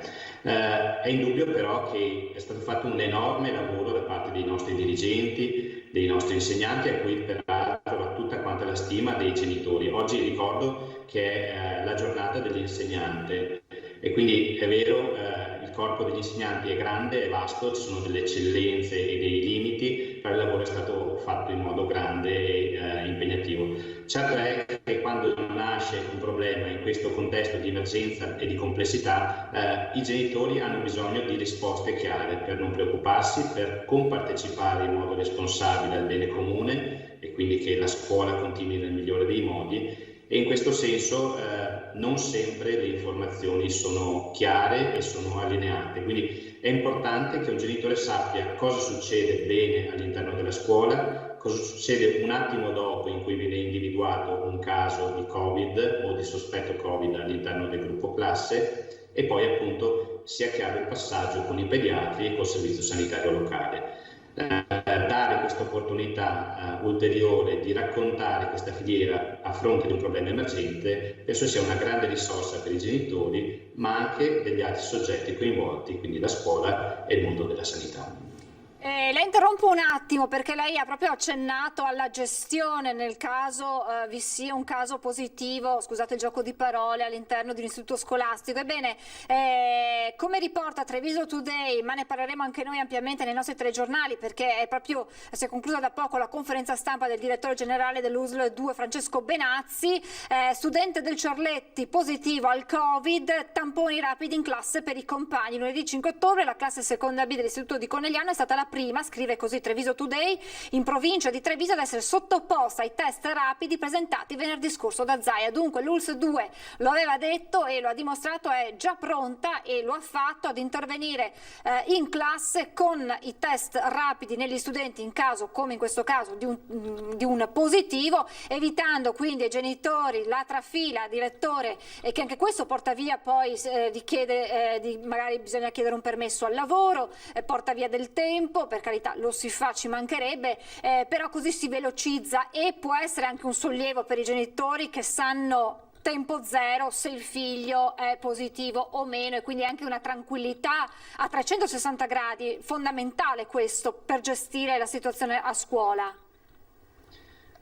Indubbiamente dal punto di vista organizzativo questo è un passo avanti. Io chiaramente non ho le competenze per esprimermi sul livello di scientificità e di appropriatezza di questo tipo di interventi, ma la mia fiducia nelle istituzioni locali è massima. È indubbio che qui abbiamo in gioco due beni supremi, che sono quello della salute e quello dell'educazione e istruzione dei nostri figli. Questi due beni non possiamo accettare di sceglierne uno al posto dell'altro, vanno contemperati e le scelte vanno fatte in senso responsabile e coinvolgendo tutta la comunità. Quindi la strada da percorrere, si cercheranno le vie. Penso che non abbiamo un protocollo tutto già pronto, scritto e asseverato, bisogna passo passo cercare la via giusta.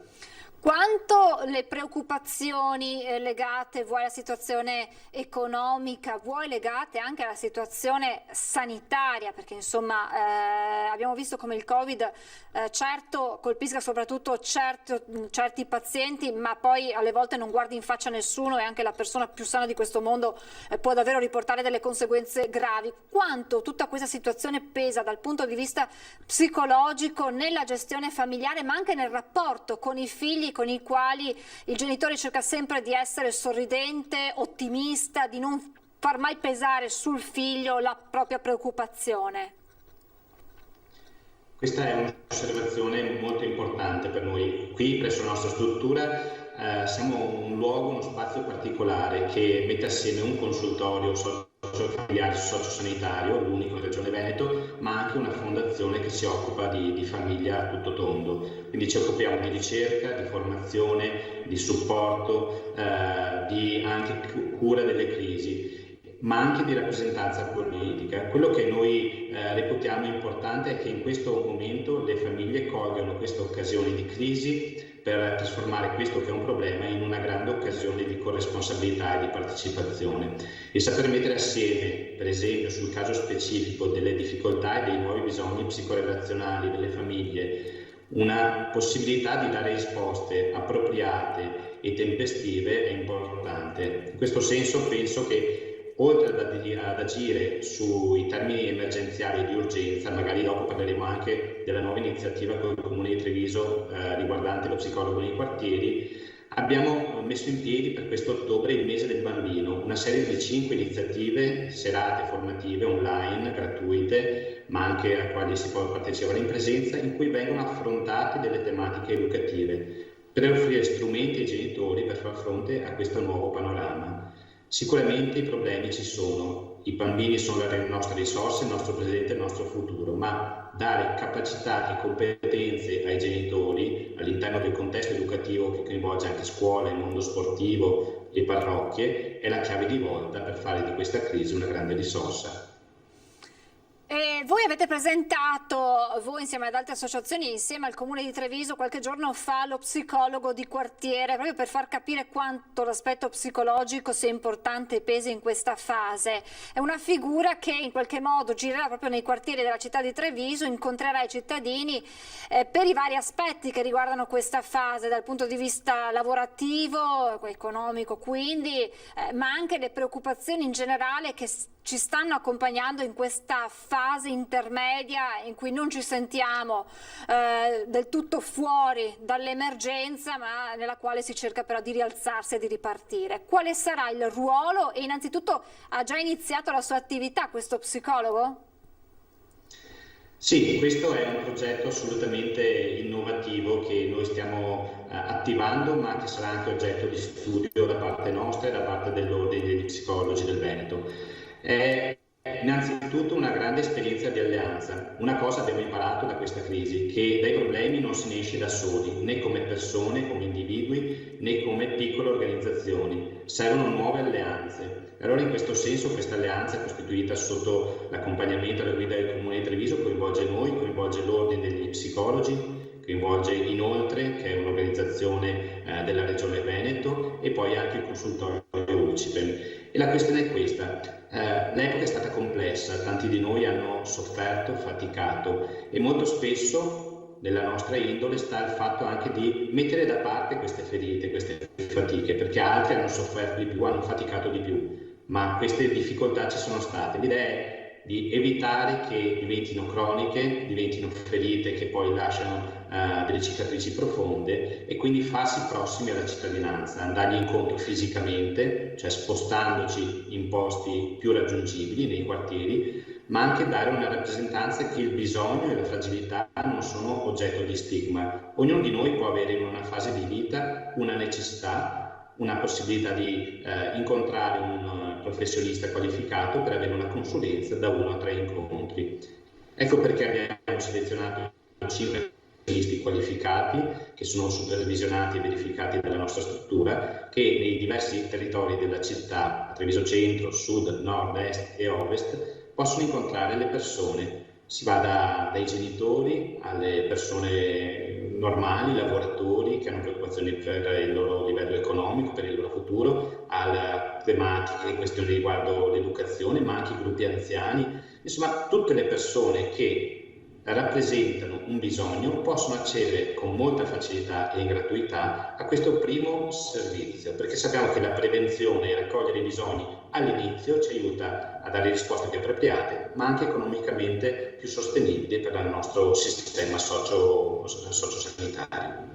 A volte l'orgoglio che caratterizza soprattutto il Veneto lo blocca nel portare a raffrontarsi, a diciamo così, dire quelle che sono le sue paure, le sue preoccupazioni, le sue difficoltà anche, fa fatica a chiedere aiuto. Invece in questa fase è importante mettere sul piatto quelle che sono le nostre difficoltà, per farci aiutare e anche per capire che non sono solo le nostre, ma sono quelle che riguarda una grande fascia di popolazione, perché tutti stiamo vivendo questa fase.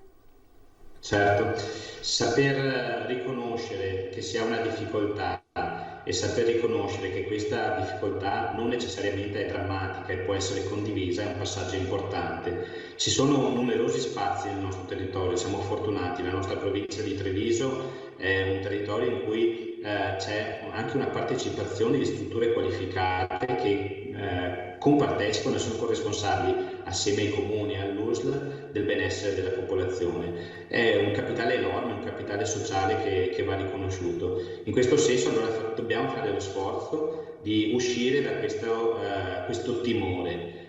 Tutti abbiamo bisogno. Può capitare, anzi, il segno del bisogno è uno degli elementi che contraddistingue le comunità, è la via per poter migliorare tutti quanti. Aiutare ciascuno di noi, aiutare me, aiutare lei, qualsiasi altro utente è un bene verso questa persona, ma è un bene verso la comunità, perché è una comunità più sana, più forte, più speranzosa e con maggiore capacità di quella che è la resilienza, la capacità di reagire di fronte alle difficoltà. Come saranno i prossimi mesi dal vostro punto di vista?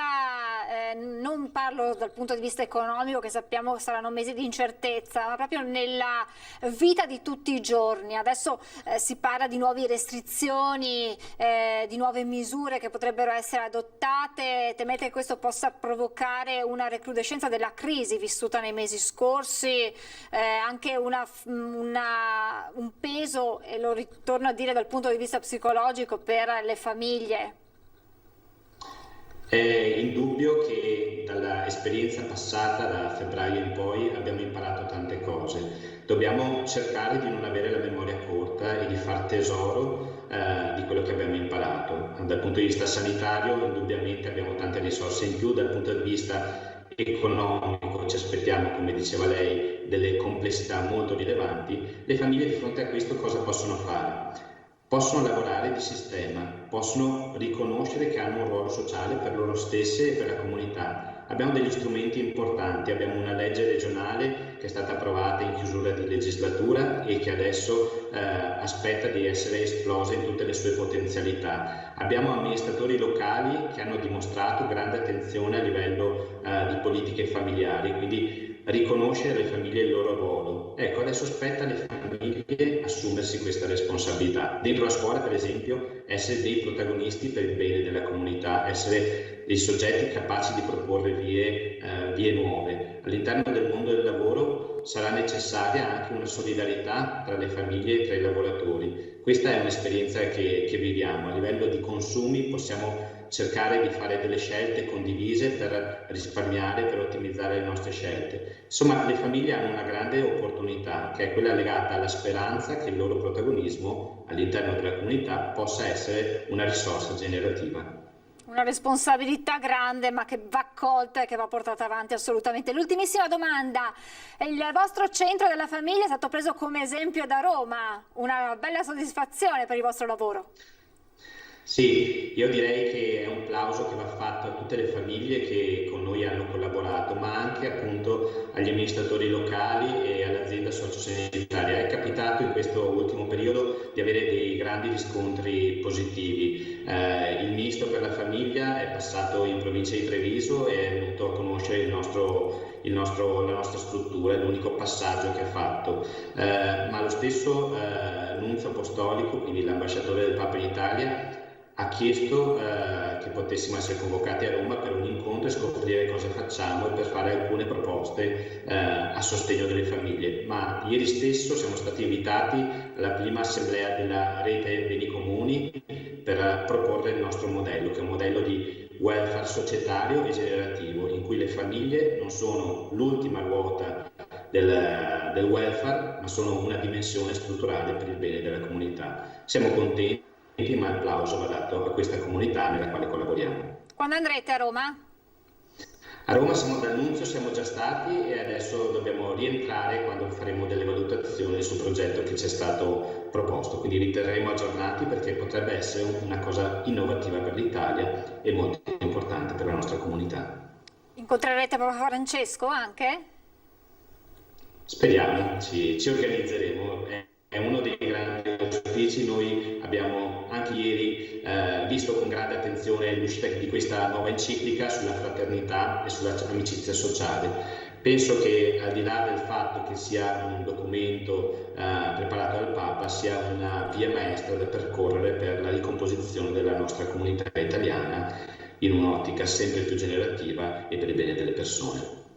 Buon lavoro allora, in bocca al lupo per questi progetti, grazie davvero ad Adriano Bordignon, direttore del Centro della Famiglia di Treviso, grazie davvero e buon lavoro, a presto. Grazie e a presto.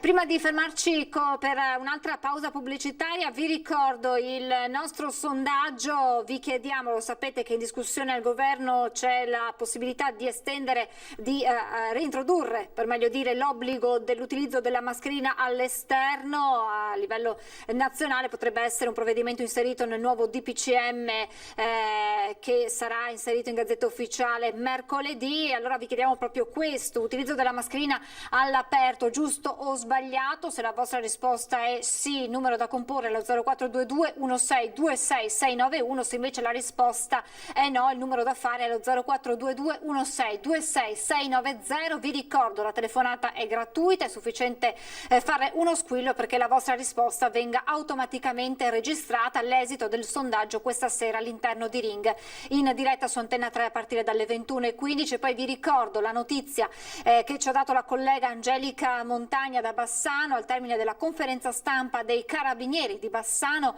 che hanno portato alla luce una vicenda che io ho definito agghiacciante. 2 ragazzini stavano progettando di uccidere i genitori di lei, prima la mamma, poi il papà. Uno scambio di telefonate, di messaggi ha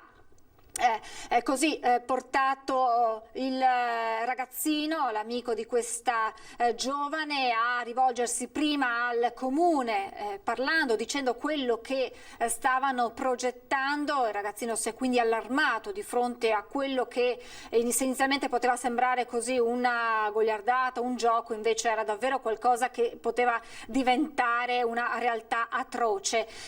A quel punto il comune di Bassano ha subito contattato i carabinieri, che hanno ricostruito la vicenda e hanno scoperto che non si trattava di un semplice gioco, ma di qualcosa di ben più grave. Sul sito del Giornale di Vicenza si aggiunge un altro particolare: i carabinieri stanno indagando sulla possibilità che a guidare questi ragazzini potessero essere stati plagiati da un gruppo conosciuto sul web. Se così fosse, si allargherebbe, diventerebbe ancora più grave, drammatica l'intera vicenda, e porterebbe ancora ad interrogarsi sull'utilizzo del web. Sapete, ricordate di quel bambino di 11 anni che si è gettato dalla finestra in un gioco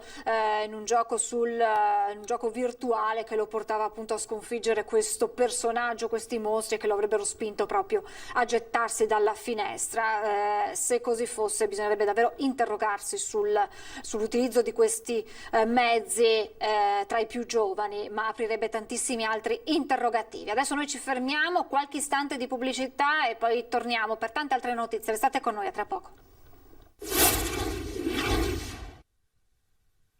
Rieccoci in diretta, vado subito a collegarmi con il professor Filippo Longi, direttore della radioterapia oncologica avanzata dell'ospedale di Negrar. Buongiorno professore, benvenuto e grazie per aver accettato il nostro invito. Allora, partiamo innanzitutto dalla notizia importante per i malati oncologici e che riguarda un macchinario, spero di non sbagliare il nome, MR-Linac Unity, lo chiamiamo così, che è un sistema per la radioterapia oncologica di precisione. Innanzitutto non è un macchinario così diffuso, anzi diamo qualche dato per far capire l'eccellenza del vostro istituto, professore. Sì, si tratta della prima macchina in Italia di questo tipo, cioè una radioterapia che integra nella sala di trattamento una risonanza magnetica. Lei pensi che ce ne sono 20 al mondo e questa non è solo la prima in Italia, ma è la prima del sud Europa. Quindi abbiamo l'opportunità di poter trattare pazienti italiani, principalmente ovviamente pazienti della nostra regione del Veneto, ma in questo periodo abbiamo anche ad esempio trattato pazienti da altri paesi, dalla Svizzera o dalla Francia, quindi è un'opportunità veramente unica quella di essere i primi e di poter usufruire di questa innovativa tecnologia. 7 in Europa, 20 nel mondo, questi i numeri. Di che macchinario stiamo parlando, professore? Bisogna dire che la radioterapia ha fatto dei passi straordinari negli ultimi anni, in particolare negli ultimi 10. Le immagini ci guidano per fare una radioterapia sempre più precisa, sempre più mirata. Il vantaggio sostanziale di questa apparecchiatura è che abbiamo una risonanza magnetica, la stessa che utilizzano i radiologi per fare delle immagini, che quindi non utilizza radiazioni ma utilizza dei campi elettromagnetici assolutamente innocui per il paziente, che però nel nostro caso ci aiutano a colpire, a definire la sede di trattamento, nel nostro specifico il tumore da irradiare, da colpire, risparmiando al meglio i tessuti sani circostanti, e lo possiamo fare seduta per seduta, una cosa che in radioterapia prima non era possibile. Noi prima facevamo una pianificazione della radioterapia il giorno zero e poi ripetevamo quel piano pedissequamente seduta per seduta. Adesso invece ogni seduta è un trattamento a sé, cioè durante ogni singola frazione possiamo fare quelle modifiche necessarie a risparmiare gli organi rischio vedendoli in diretta e contemporaneamente trattare con dosi radicali, delle dosi efficaci, il nostro tumore. Abbiamo già, pensi, fatto più di 1000 sedute in circa un anno di attività, perché la macchina è stata installata a Negrar nel nostro IRCS circa un anno fa, il 25 di ottobre, e deve considerare che abbiamo trattato già più di 160 pazienti, molti di questi con tumore della prostata, ma anche altri tipi di patologie come tumori al pancreas o ad esempio i ritrattamenti, cioè dei pazienti che erano già stati irradiati una volta e che possono essere ritrattati di nuovo con la radioterapia grazie alle metodiche di precisione che mettiamo in atto con questo strumento. Come cambia la vita del paziente? Sicuramente abbiamo anche valutato la qualità di vita di questi pazienti. Si tratta di un trattamento non invasivo, non è assolutamente impegnativo da parte del paziente, che spesso, faccio l'esempio del tumore della prostata che è il più comune, viene da noi a fare 5 sedute di circa 40 minuti, al massimo un'oretta, delle sedute assolutamente indolori, durante le quali noi individuiamo la sede, la colpiamo con precisione e poi seguiamo il paziente come facciamo per gli altri trattamenti oncologici nel follow-up. E abbiamo registrato un'ottima tollerabilità, quindi in quest'anno di trattamento con più di 100 pazienti abbiamo potuto verificare che non ci sono degli effetti collaterali importanti, che il trattamento è stato ottimamente tollerato. Le dico anche di più, i risultati preliminari di questi pazienti sono tutti positivi e in linea con quello che riusciamo a fare quando la radioterapia viene fatta davvero bene e quando è possibile essere precisi nel colpire il nostro tumore e nel minimizzare o escludere il coinvolgimento dei tessuti sani circostanti. Questo permette anche di ridurre le sedute di radioterapia, o quelle che venivano fatte con i vecchi macchinari rimangono? Allora, in generale noi abbiamo un accordo con la Regione Veneto per un trattamento e un uso intelligente di questa risorsa. Abbiamo detto prima che ce ne sono 20 al mondo e questa è l'unica in Italia, quindi lei capisce che abbiamo delle richieste non indifferenti. Abbiamo dovuto fare una sorta di valutazione di priorità. Abbiamo deciso di partire con alcuni protocolli, in particolare con quello della prostata, vi dicevo, nel tumore localizzato all'interno della ghiandola. Siamo in grado, in gran parte dei pazienti, di poter offrire un trattamento in 5 sedute. Questo grazie a degli schemi che sono stati condivisi con altri centri che hanno questa tecnologia o tecnologie simili molto avanzate, ma abbiamo trattato ad esempio anche pazienti oligometastatici, quindi dei pazienti con poche localizzazioni di malattia, quasi tutte concentrate nell'ambito addominale e pelvico. In questi pazienti con un carico molto limitato di malattia siamo in grado, insieme ai farmaci o anche da soli, di contenere l'avanzamento di malattia. Quindi capisce che è una macchina molto versatile, perché ci consente di trattare tumori come quello della prostata localizzato e guarirlo in una buona percentuale di casi, o tumori già avanzati in fase metastatica, però con la finalità di cronicizzare la malattia e tenerla sotto controllo in sinergia con i trattamenti farmacologici più avanzati. I pazienti che avete finora testato con questo macchinario, che tipo di forme tumorali avevano? Solo la prostata o avete anche sperimentato altre tipologie di tumore?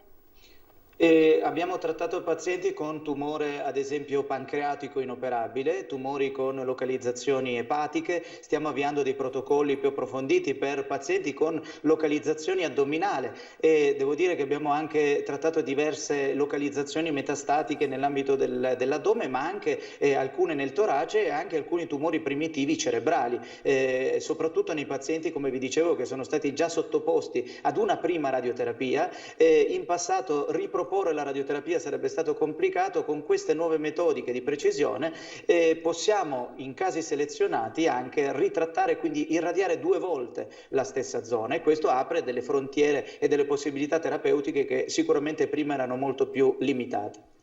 Diciamo che si preserva il resto del corpo del paziente, nel senso che lo si tutela così rispetto ai vecchi sistemi di radioterapia che sappiamo avere grosse conseguenze debilitanti sul fisico del paziente oncologico. Sì, l'obiettivo principale è colpire esclusivamente la malattia e per farlo dobbiamo vedere bene dove questa malattia si trova, avere dei sistemi di sicurezza che ci consentono di minimizzare il più possibile il coinvolgimento degli organi circostanti. Parlavamo prima del tumore al pancreas, spesso quando il tumore al pancreas è inoperabile è difficile irradiare perché abbiamo un insieme di tessuti sani a contatto o infiltrati dalla malattia. In questo caso noi possiamo identificare con la risonanza magnetica i rapporti tra il tumore del pancreas e le anse dell'intestino, il fegato, i reni, riusciamo a discriminare queste strutture e a portarle fuori dalle alte dosi di radioterapia e questo riusciamo a farlo seduta per seduta e quindi sicuramente, come dicevo, possiamo affrontare in modo più ottimistico determinate patologie che rappresentano spesso un problema in termini di tecnica, in termini di possibilità di trattamento. Professore, è utilizzabile in tutte le forme di tumore? Allora, al momento diciamo che come tutte le radioterapie è possibile utilizzarla su tutti i distretti corporei. Devo dire che la risonanza magnetica ha un vantaggio sostanziale che soprattutto nei tessuti molli e quindi ad esempio nell'addome, nella pelvi, ma anche ad esempio nel tessuto cerebrale, laddove abbiamo dei tessuti molli particolarmente densi, dove già la risonanza a scopo diagnostico è cruciale, ecco, trasportando quell'expertise della diagnostica in ambito oncologico terapeutico, il radiooncologo è in grado di definire benissimo il bersaglio tumorale e di escludere al meglio, come vi dicevo, le strutture critiche circostanti. Questo fa capire come sia possibile far convivere la tutela del paziente, quindi salvaguardarlo al massimo, ma allo stesso tempo combattendo in modo ancora più preciso il tumore. Sì, lei pensi che uno degli obiettivi della medicina moderna e principalmente dell'oncologia è quella di cercare di eradicare o di contenere il tumore mantenendo una qualità di vita che si possa considerare ottimale. Questo non è sempre facile. La radioterapia ha un vantaggio sostanziale, quello di essere un trattamento conservativo. Noi non usiamo bisturi, non abbiamo anestesia, non provochiamo dolore nel paziente, quindi ci inseriamo in un percorso terapeutico dove spesso sono necessari farmaci o altri tipi di terapie in modo assolutamente non invasivo, come dicevo, e anche breve, perché la radioterapia moderna, al contrario della radioterapia convenzionale, spesso non utilizzata perché molto lunga. Si parlava, ad esempio, vi ho fatto l'esempio della prostata, di trattamenti che duravano diverse settimane, si parlava di 40-45 sedute. Adesso riusciamo a fare in una settimana, in poche sedute, quello che è necessario fare senza interrompere magari determinati trattamenti sistemici, farmacologici o senza alterare quella che è la qualità di vita e i ritmi lavorativi magari del paziente che deve tornare alla sua vita di affetti e di relazioni come è giusto che sia. Professore, immaginiamo che la vostra attività non si sia fermata durante i mesi dell'emergenza coronavirus. Una sfida della Regione era proprio quello di continuare a garantire ai pazienti oncologici le cure, nonostante la fase, il momento delicato, difficile per i nostri ospedali. Come sono stati quei mesi? Allora, sono stati mesi molto impegnativi, speriamo che la situazione si risolva presto, anche perché i numeri purtroppo in questi ultimi giorni non sono a nostro favore.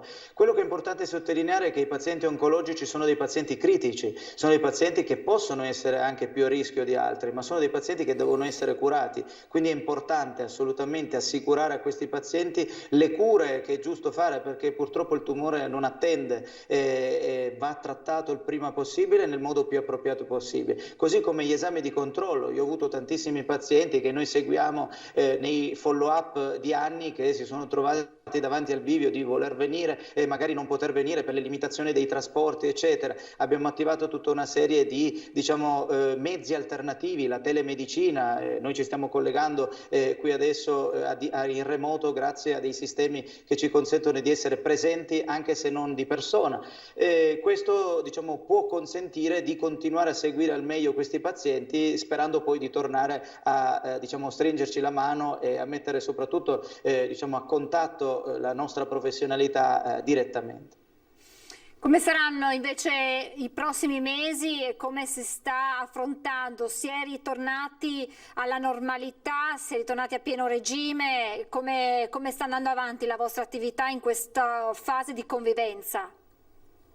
Diciamo che noi nel periodo più critico non abbiamo mai interrotto il nostro flusso. Lei pensi che abbiamo 4 apparecchiature e su queste 4 apparecchiature trattiamo tra i 1200 e i 1600 pazienti l'anno. Nel periodo clou del lockdown ovviamente abbiamo avuto delle limitazioni, ma non ci siamo fermati, e devo dire che nei mesi successivi abbiamo avuto purtroppo anche un extra carico di lavoro, perché molti pazienti che avevano rimandato poi sono tornati tutti assieme per essere trattati, per essere rivalutati, per essere curati, e ovviamente non ci siamo sottratti. E al momento nel nostro Dipartimento abbiamo attivato tutto quello che è utile per minimizzare le possibilità di rischio, quindi abbiamo ridotto gli assembramenti nelle sale d'attesa, abbiamo creato dei flussi specifici cosiddetti no Covid per tutelare questi pazienti da contatti con estranei o con altri pazienti che possano magari ovviamente in modo inconsapevole essere portatori del virus stesso. Abbiamo attivato quello che ovviamente il buon senso già ci ha insegnato, quindi il distanziamento, l'uso di gel idroalcolici, la mascherina, ma le attenzioni non devono mai calare. Ecco, questa è la cosa principale, degli atteggiamenti responsabili da parte degli operatori, da parte dei pazienti e dei parenti che spesso accompagnano i nostri pazienti e che sono importanti. Professore, è successo che qualche paziente sia tornato da voi in queste fasi successive con condizioni che si sono aggravate proprio per il timore di presentarsi durante la fase emergenziale dell'epidemia?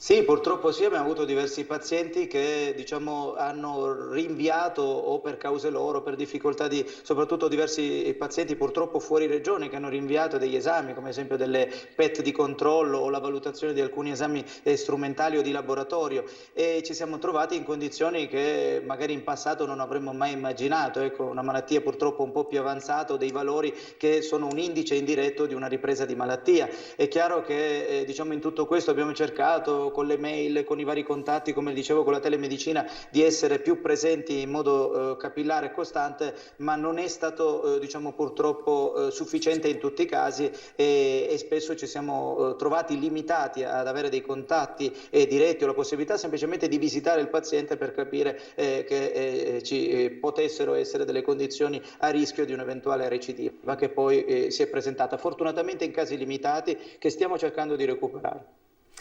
Insomma, l'appello finale credo, professore, sia quello di dire a chi ci guarda che quando è necessario ci si può recare negli ospedali per seguire le proprie terapie, per i propri controlli necessari, perché insomma l'ambiente ospedaliero garantisce la sicurezza dei pazienti. Questo credo sia un messaggio importante da far arrivare. Assolutamente, come le dicevo abbiamo dei percorsi che privilegiano il paziente, abbiamo un'unica via di entrata, un'unica via di uscita per evitare delle commistioni e dei flussi non controllati di pazienti, di parenti, di accompagnatori, e limitiamo gli assembramenti in sala d'attesa, tutti quegli atteggiamenti che sono utili a limitare ovviamente le possibilità di infezione, sebbene abbiamo visto che sia impossibile azzerarlo, però è possibile rendere l'ospedale e il nostro dipartimento un ambiente più sicuro, e questo è già stato fatto. Grazie davvero professore, grazie al professor Filippo Alongi, direttore della radioterapia oncologica avanzata dell'IRCS di Negrar. Grazie davvero professore e buon lavoro, davvero grazie. Buona giornata, arrivederci. Grazie. Questo dunque i passi avanti dal punto di vista medico nella lotta al tumore, importanti passi in avanti. Intanto arriva una notizia che sicuramente, probabilmente farà interrogare il mondo scientifico. Lo sapete quanto Vo sia stato primo comune veneto a dover fare i conti con il coronavirus. Qui si è registrata anche la prima vittima italiana. Vo che è diventato un esempio a livello nazionale e internazionale per la lotta al coronavirus, primo comune insieme a quelli dell'Odigiano ad essere diventata zona rossa, ma qui c'è stato l'importante studio sulla popolazione per capire come il virus si comporta, come anche si creino degli anticorpi, e probabilmente questa notizia potrebbe aprire una nuova pagina nello studio della popolazione di Vo. Perché? Perché ad un mese dalla ripresa delle lezioni le scuole di Vo vincono la battaglia contro il coronavirus. Su 650 alunni tra scuola dell'infanzia, elementari e medie sono 50 gli studenti che hanno dovuto sottoporsi a tampone nell'ultimo mese. Tra questi non risulta alcun contagio da Covid, nessuna classe è stata isolata. Oltre a quella sanitaria, Vo vuole superare a pieni voti anche la gara della solidarietà. Il dirigente Alfonso D'Ambrosio ha preso contatti con alcune scuole del sud, in particolare della Campania, per regalare banchi dismessi ma ancora utilizzabili. Ma la cosa importante è dunque che Vo, che è ormai da settimane, per non dire mesi, a contatto zero, dalle report della regione di azienda zero, vediamo come il numero resti sempre zero. Ebbene, anche a scuola non si sono registrati casi positivi. Dunque un'importante notizia che arriva dal comune veneto, simbolo di questa battaglia. Un'altra notizia, è stato riattivato in protezione civile il comitato operativo che ha affrontato i primi mesi dell'emergenza Covid. Una prima riunione si è svolta questa mattina alla protezione civile nazionale, naturalmente, per fare il punto della situazione in merito alla pressione sugli ospedali e l'approvvigionamento di materiali. Durante il vertice non sarebbero emerse al momento particolari criticità. All'incontro hanno partecipato alcuni in videoconferenza: il capo della protezione civile Angelo Borrelli, il commissario per l'emergenza Domenico Arcuri, tecnici e assessori in rappresentanza delle varie regioni. Lo ricordate, venerdì durante il punto stampa il governatore Zaia aveva appunto annunciato che da oggi, da lunedì, sarebbero riprese le conferenze con il capo della protezione civile Borrelli. A quanto si apprende, il prossimo incontro è fissato per venerdì prossimo. Dunque questo sta ad indicare come la situazione anche nel nostro paese si stia in qualche modo aggravando. I dati lo dicono. Fortunatamente la pressione sugli ospedali e sulle terapie intensive resta ancora sotto controllo, ed è questo probabilmente anche il dato che andrà analizzato e che dovrà essere poi il campanello d'allarme per eventuali provvedimenti rispetto ad altri paesi europei, anche a noi vicini. La situazione sicuramente è ancora sotto controllo. Certo che molto sta nel nostro comportamento per evitare di fare passi indietro, e quindi è fondamentale quelle che sono le misure che noi abbiamo imparato a conoscere, quindi l'uso della mascherina, che probabilmente potrebbe tornare obbligatoria anche all'aperto. E allora prendo spunto da questo per ricordarvi il nostro sondaggio: vi chiediamo mascherina all'aperto, giusto o sbagliato indossarla? I numeri li vedete in sovrimpressione. Se sì, il numero da comporre è quello in verde, 0422 16 26 691. Se invece per voi la risposta è no, il numero da fare lo 0422 16 26 690, chiamata gratuita, ed è sufficiente uno squillo per registrare la risposta. Il risultato del sondaggio questa sera nel corso di Ring, in onda dalle 21:15. Ci sono alcune notizie di cronaca che vorrei darvi prima di andare in pubblicità. Partiamo dalla notizia che arriva da Trevignano, dove ieri sera intorno alle 22 un bilico si è incastrato sull'argine della pedemontana in costruzione, rimanendo eccolo qui, l'autoarticolato è rimasto proprio in bilico, rischiando di cadere sia da una parte verso la pedemontana sia dalla parte opposta. Sul posto sono intervenuti i vigili del fuoco con l'autogru per mettere in sicurezza il mezzo. Fortunatamente nessuno è rimasto ferito, ma si è davvero sfiorata la tragedia. E poi questo appello in un comunicato del soccorso alpino: le squadre del soccorso alpino di Cortina e San Vito di Cadore, assieme ai vigili del fuoco e ai carabinieri, stanno cercando un uomo, lo vedete nella foto, nella zona sopra Malga, Pezziede, Parù, dove ha parcheggiato la macchina ieri mattina per andare a Funghi. Leopoldo Celegon, 72 anni, di Castelfranco, è partito da casa alle 5, l'ultima chiamata ai familiari è arrivata intorno alle 9:30. L'allarme è scattato alle 20 e i soccorritori hanno da subito avviato le perlustrazioni in zona con il supporto di altre squadre dalle prime luci di questa mattina. Sono presenti diverse unità cinofile da ricerca di superficie. Dopo aver prelevato dalla casa di Castelfranco alcuni effetti personali, sta per avviare la ricerca anche un'unità cinofila molecolare. Sapete, quei cani utilizzati proprio per le ricerche di persone che fiutano, stand dai effetti personali, fiutano lo scomparso. Il cellulare dell'uomo non è raggiungibile già da ieri. Leopoldo Celegon è alto 1,80 m, pesa una 90 di chili, ha i capelli castani e gli occhi scuri. Chiunque avesse sue notizie è pregato di contattare i carabinieri. Dunque ricerche in corso, sono in corso in queste ore. Adesso la cronaca ci porta a Padova con un'aggressione verso un tassista che è stato picchiato e rapinato, ed è caccia ai 2 clienti armati di taser. Aggredito da una coppia che ha cercato di stordirlo con un taser per rapinarlo. Vittima di questa brutta storia un tassista padovano che venerdì notte è stato malmenato da 2 clienti. Il 58enne aveva caricato i 2 in Prato della Valle. La richiesta di accompagnarli in via Matera alla Paltana, ma qui, dopo aver fatto accostare il taxi in una zona buia, è iniziata la colluttazione. La donna ha puntato il taser alla gola del tassista, che però era riuscito a divincolarsi ed afferrare la ragazza per i capelli. A questo punto è intervenuto anche il complice, che ha cercato di bloccare il tassista, ma anche qui riesce a difendersi nonostante i continui colpi sferrati dalla giovane con il taser.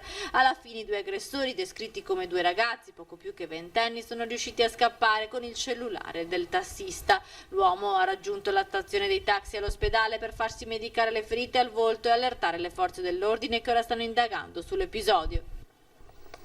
Adesso ci fermiamo, ancora una breve pausa pubblicitaria, ma torniamo tra pochissimo. Restate con noi.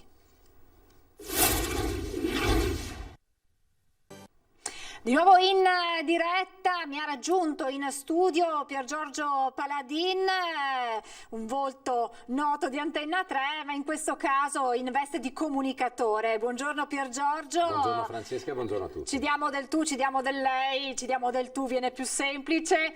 Allora Piergiorgio, innanzitutto comunicatore, giovani che vogliono diventare comunicatori in questa fase in cui la comunicazione può diventare importante anche per il rilancio della nostra economia? Ovviamente è fondamentale la comunicazione, lo è sempre stata, figuriamoci in un momento nel quale le persone hanno più difficoltà a incontrarsi, le persone, le aziende, gli enti e quant'altro. E quindi io direi che in questa fase si stanno aprendo delle importanti possibilità per i giovani.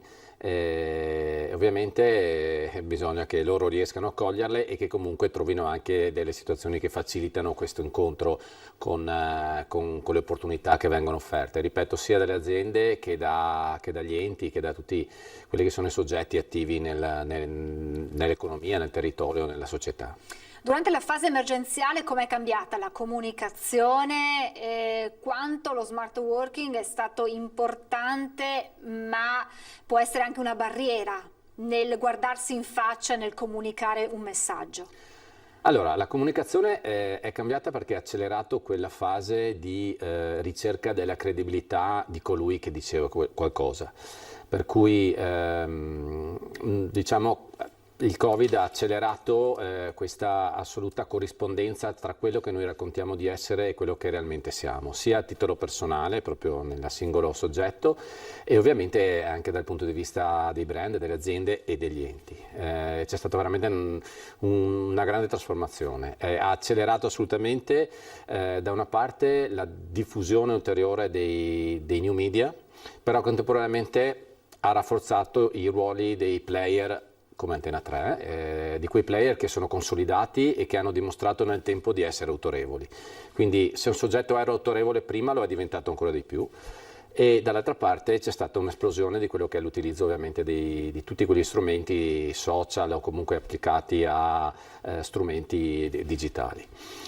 Tutto ciò anche perché c'è stata una comunicazione interna che ha avuto bisogno di nuovi strumenti, no? Per cui tutta una serie di soggetti, addirittura dentro le aziende, dentro le organizzazioni o comunque tra organizzazioni, è stato necessario metterli in relazione con dei video. E qui arriviamo al concetto dello smart working, un concetto che insomma se ne legge un po' di tutti i colori, tanti ne parlano come del lavoro a distanza e mi viene da sorridere quando sento sì, per chi ha figli lo smart working è la soluzione. No, allora cioè, se tu devi stare a casa a guardare i figli vuol dire che non stai workizzando, no? Non sei working, sei forse smart e per cui insomma è necessario che chi offre lo smart working, ossia l'azienda o l'ente, dia anche un sistema di valutazione del lavoro, perché così insomma noi dobbiamo produrre.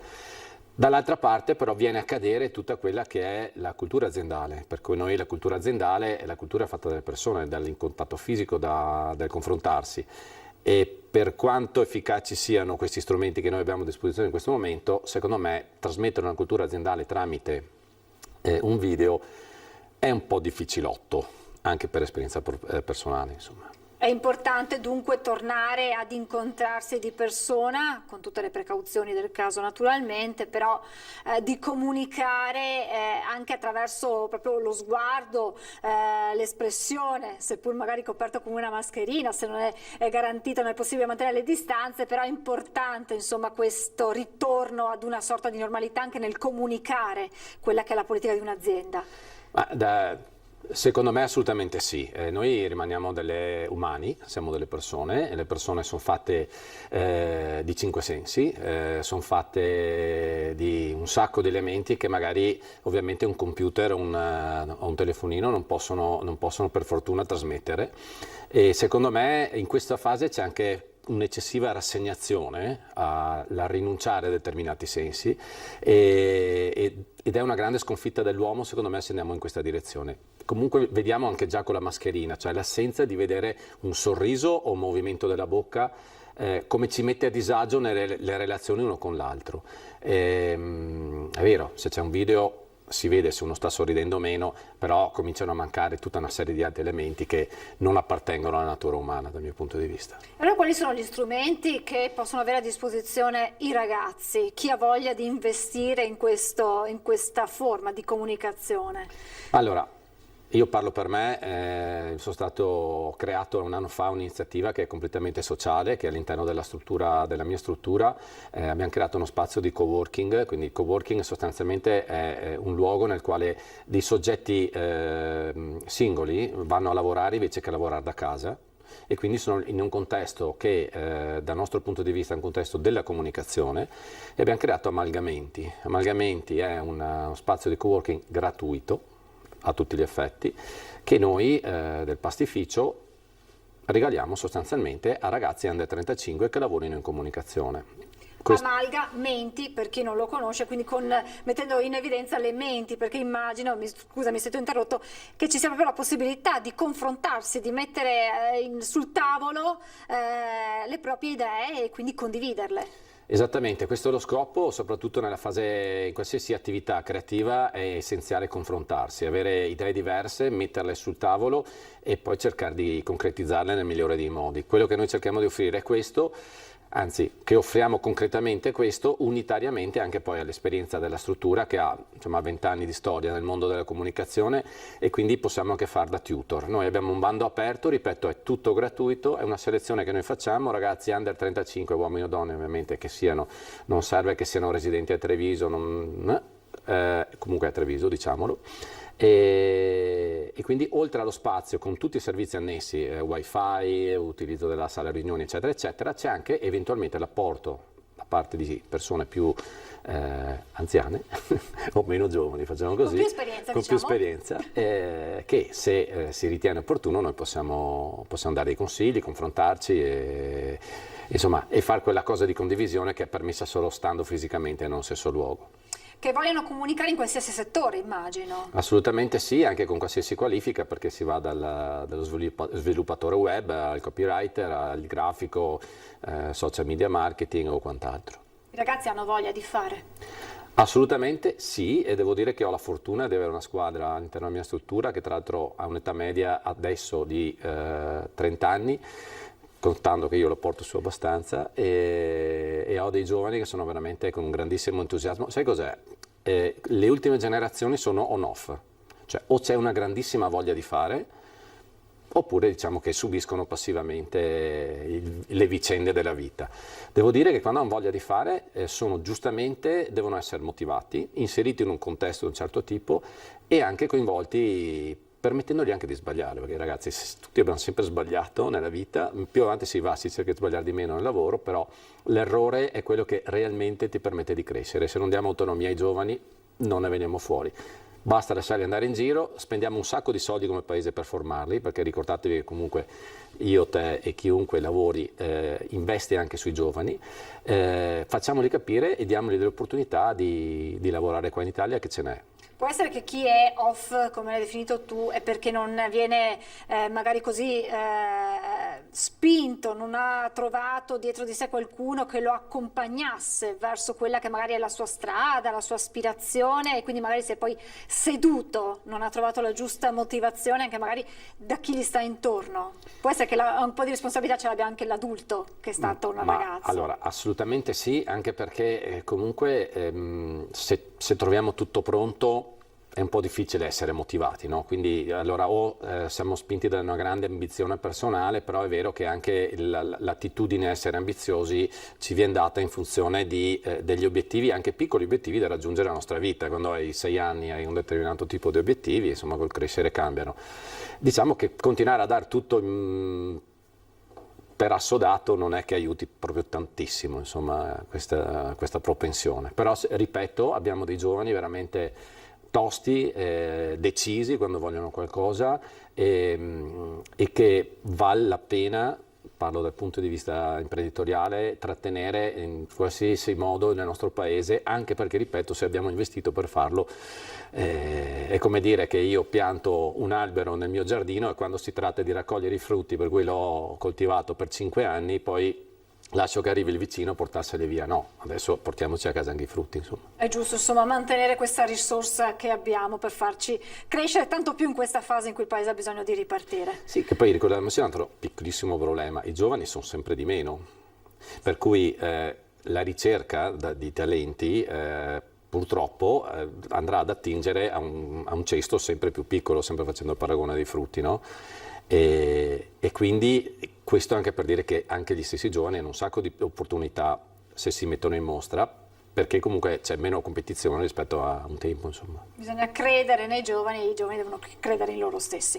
Grazie davvero a Piergiorgio Paladin, grazie, naturalmente buon lavoro, buona comunicazione. Buona comunicazione a voi. Grazie. E continuate così. Grazie mille, grazie a Piergiorgio Paladin. Adesso torniamo ad una notizia di cronaca che abbiamo dato anche ieri nei telegiornali, ma che vi riproponiamo perché ci sono anche delle novità che arrivano dal Bellunese. Allora, partiamo da quanto accaduto a Conegliano nella notte tra sabato e domenica, dove degli dei vandali hanno distrutto i nastri rosa posizionati dalla Lilt intorno alla fontana del Nettuno a Conegliano, i nastri rosa simbolo della lotta al tumore al seno. Vediamo che cosa è accaduto e poi torniamo a parlarne. Qualche lazzarone a Conegliano si è divertito a distruggere i nastri rosa della Lilt che simboleggiano la lotta contro il tumore al seno collocati attorno alla fontana del Nettuno, un gesto inqualificabile che va oltre al vandalismo comune, soprattutto nel mese dedicato alla prevenzione e alla ricerca sulle neoplasie che colpiscono le donne, a chiunque sia stato dico di chiedere scusa e rimediare a quanto fatto. Questo è il duro post pubblicato sulla sua pagina Facebook dal presidente del Veneto Luca Zaia, che denuncia quanto accaduto in centro a Conegliano. Ecco come si presentava l'area di Corso Vittorio Emanuele II con i simboli della lotta al tumore al seno collocati intorno alla fontana, ed ecco invece la scena che si è presentata stamane davanti agli occhi dei coneglianesi. È un gesto inqualificabile e stupido, direi, perché è un simbolo di una campagna che la Lilt fa da 31 anni in Italia, e noi l'abbiamo riportata anche a Treviso per accendere proprio un riflettore su questo problema importante che è il cancro al seno, che colpisce ogni anno centinaia di donne trevigiane, per cui non capisco la insensibilità di persone che hanno pensato di distruggere questo simbolo. Non credo sia un atto fatto contro la campagna di prevenzione, ma spero, aggiunge il dottor Gava, si tratti del gesto dettato dalla noia magari di qualche ragazzo. Quando i responsabili verranno individuati, per loro il presidente della Lilt di Treviso ha in mente una possibile punizione. Può essere un lavoro socialmente utile e quindi magari fare qualche ora di volontariato e capire anche cosa fa la Lilt proprio per cercare di promuovere il concetto della prevenzione e di aiutare le persone che stanno attraversando la fase della malattia, quindi magari può essere una punizione giusta quella di approfondire queste tematiche.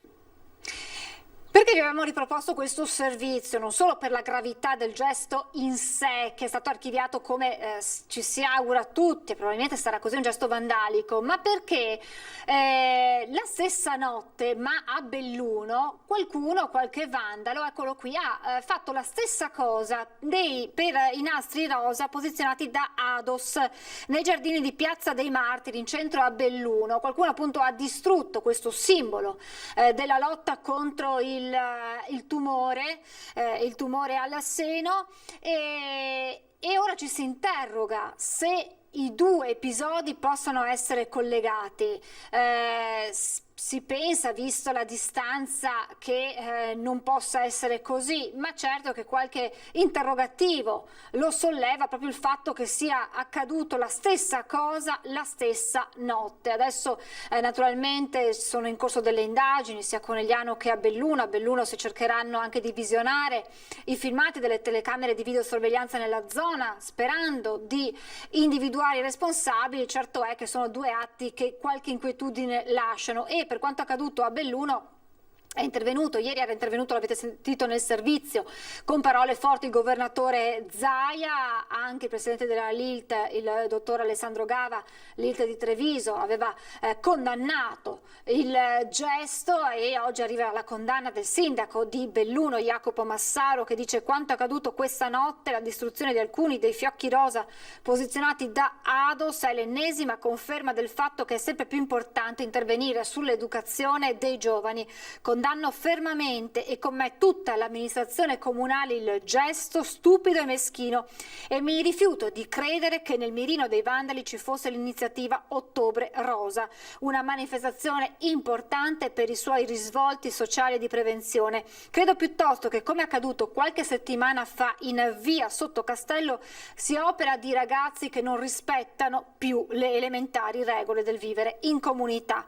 Sono sicuro, continua Massaro, che come è avvenuto per la targa di Lori Stormen non passerà molto tempo prima che il colpevole o i colpevoli vengano individuati.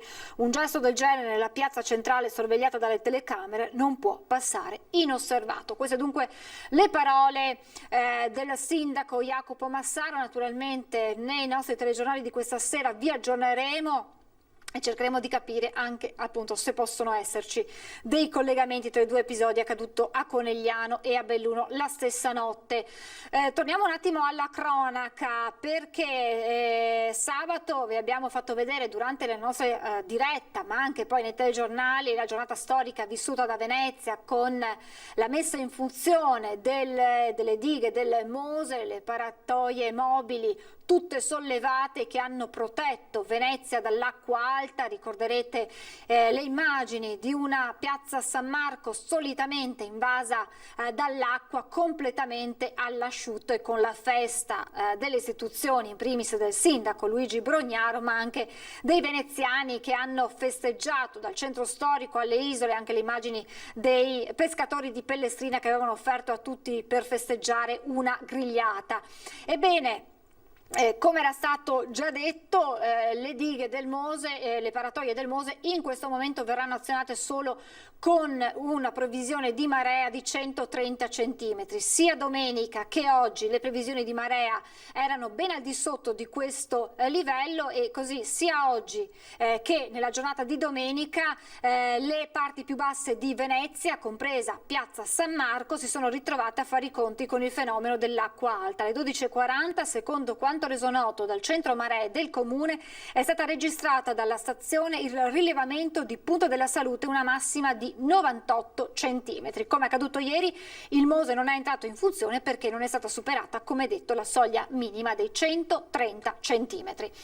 Abbiamo parlato a lungo oggi di quelle che potrebbero essere le novità che arriveranno da Roma. Consiglio dei Ministri oggi, dove verrà discusso il nuovo DPCM. Domani il ministro Speranza lo illustrerà in Parlamento e poi mercoledì la firma e la pubblicazione, secondo le indiscrezioni, in Gazzetta Ufficiale. Sempre secondo le indiscrezioni, Sono diverse le misure che potrebbero essere inserite in questo provvedimento, che dovrebbe innanzitutto prorogare al 31 gennaio 2021 lo stato di emergenza, ma che interverrà anche con una stretta per quanto riguarda l'uso delle mascherine, quindi con l'obbligo che potrebbe essere esteso a livello nazionale dell'utilizzo proprio dei dispositivi di protezione individuale anche all'aperto, quindi non più solo nei luoghi chiusi, e poi chiusure anticipate alle 23 di bar e ristoranti, ma anche una riduzione, stando sempre alle indiscrezioni, del numero dei clienti che sarà possibile ospitare.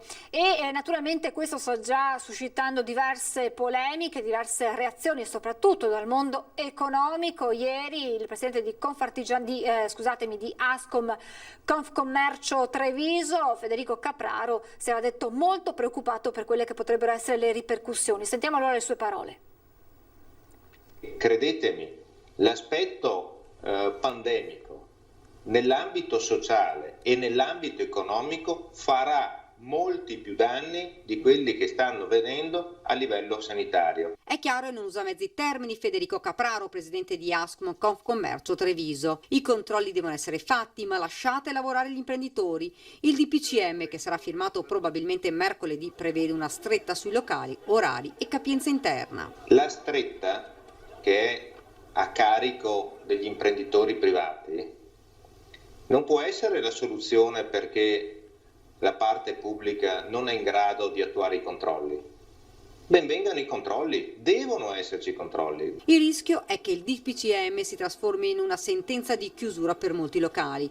Questo non è possibile, tuona Capraro, e ci faremo sentire a Roma. Intanto, sulla questione capienza, con l'arrivo dell'inverno, il presidente lancia un appello alle amministrazioni locali. Di fronte, tra l'altro, ad una stagione che a maggior ragione condiziona gli spazi, perché nella stagione invernale gli spazi esterni sono limitati. In questo caso bisognerà intervenire con le amministrazioni locali perché vengano mantenuti plateatici, perché ci sia la possibilità di riscaldarli, che ci sia la possibilità di farli vivere anche d'inverno. Pronti ad aiutare i locali, risponde il sindaco Mario Conte. Delle soluzioni per consentire, come abbiamo fatto fino adesso, di lavorare in sicurezza, quindi di mantenere attive le proprie attività, i posti di lavoro, senza dimenticare gli aspetti sanitari. Per quanto riguarda l'obbligo di indossare le mascherine all'aperto in tutta Italia, è una delle ipotesi che il governo sta valutando. Lo ribadisce il ministro della Salute Roberto Speranza, d'accordo anche il sindaco Conte. Ognuno di noi deve capire che indossare la mascherina significa tutelare se stessi e tutelare gli altri, soprattutto le persone più anziani e più fragili, quindi è proprio un gesto d'amore. Richiamo quelle parole del vescovo di questa mattina, che appunto ha detto di andare oltre i DPCM, oltre le ordinanze, e di essere responsabile nell'utilizzo della mascherina. C'è un aggiornamento per la notizia di cronaca che vi abbiamo dato, l'incidente accaduto ad Albignasego nel Padovano, l'incidente mortale. L'aggiornamento arriva dal sito del Corriere del Veneto. Gravissimo incidente lunedì mattina in via Roma ad Albignasego. Un anziano è stato travolto da una macchina mentre era in sella alla sua bicicletta. L'uomo, classe 1936, è stato sbalzato a terra. I soccorsi tempestivi non sono bastati a salvargli la vita. A centrarlo, si legge sempre sul sito del Corriere del Veneto, è stato un 25enne che era alla guida della sua automobile e che si è subito fermato per prestare soccorso. Il giovane è risultato positivo ad alcol test. Sul fatto sta ancora lavorando la polizia locale, che è intervenuta per i rilievi. Questo dunque l'ultimo aggiornamento di cronaca. Prima di salutarvi però vi ricordo il nostro sondaggio che abbiamo lanciato in questa diretta e che continueremo a presentarvi nelle nostre edizioni dei telegiornali di Antenna 3. Vi chiediamo: mascherine obbligatorie all'aperto, giusto o sbagliato? Se la vostra risposta è sì, il numero da fare è lo 0422162691, se invece la vostra risposta è no, il numero da fare è quello in rosso, 0422162690. La chiamata, lo ricordo, è gratuita ed è sufficiente fare uno squillo perché la vostra risposta venga registrata. L'esito del sondaggio questa sera nel corso di Ring, come ogni lunedì in diretta a partire dalle 21:15. Ospiti in studio: Federico Caner della Lega, Giordano Riello Grillo, imprenditore, e poi in collegamento Skype ci saranno Luigi Susin di Fratelli d'Italia, il senatore Andrea Ferrazzi del Partito Democratico e Marco Bonet del Corriere del Veneto. Con questa notizia termina la nostra diretta. Io vi ricordo alle 18:30 le edizioni serali dei nostri telegiornali, vi lascio le previsioni del tempo, grazie per essere stati con noi, buon proseguimento di giornata.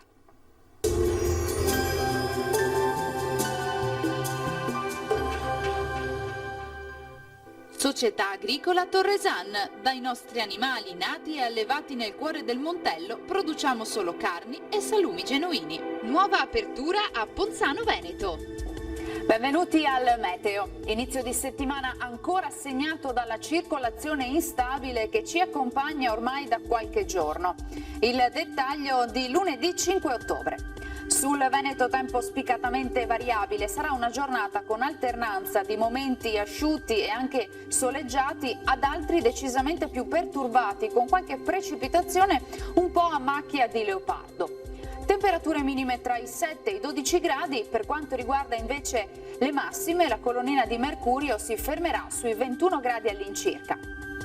Ci spostiamo ora sul Friuli Venezia Giulia, dove la nostra grafica ci mostra un contesto di instabilità. Infatti anche qui avremo qualche rovescio e locali parentesi più asciutte. Temperature minime fino a 15 gradi, massime invece fino ai 20 gradi all'incirca. Ci spostiamo infine sul Trentino Alto Adige, dove avremo locali piogge sparse e pause con maggiore presenza di sole. Entro la serata generale miglioramento. Temperature minime sui 10 gradi, massime invece fino ai 16 gradi. Dal meteo di Antena 3 per ora è tutto, grazie per l'attenzione e arrivederci al prossimo aggiornamento.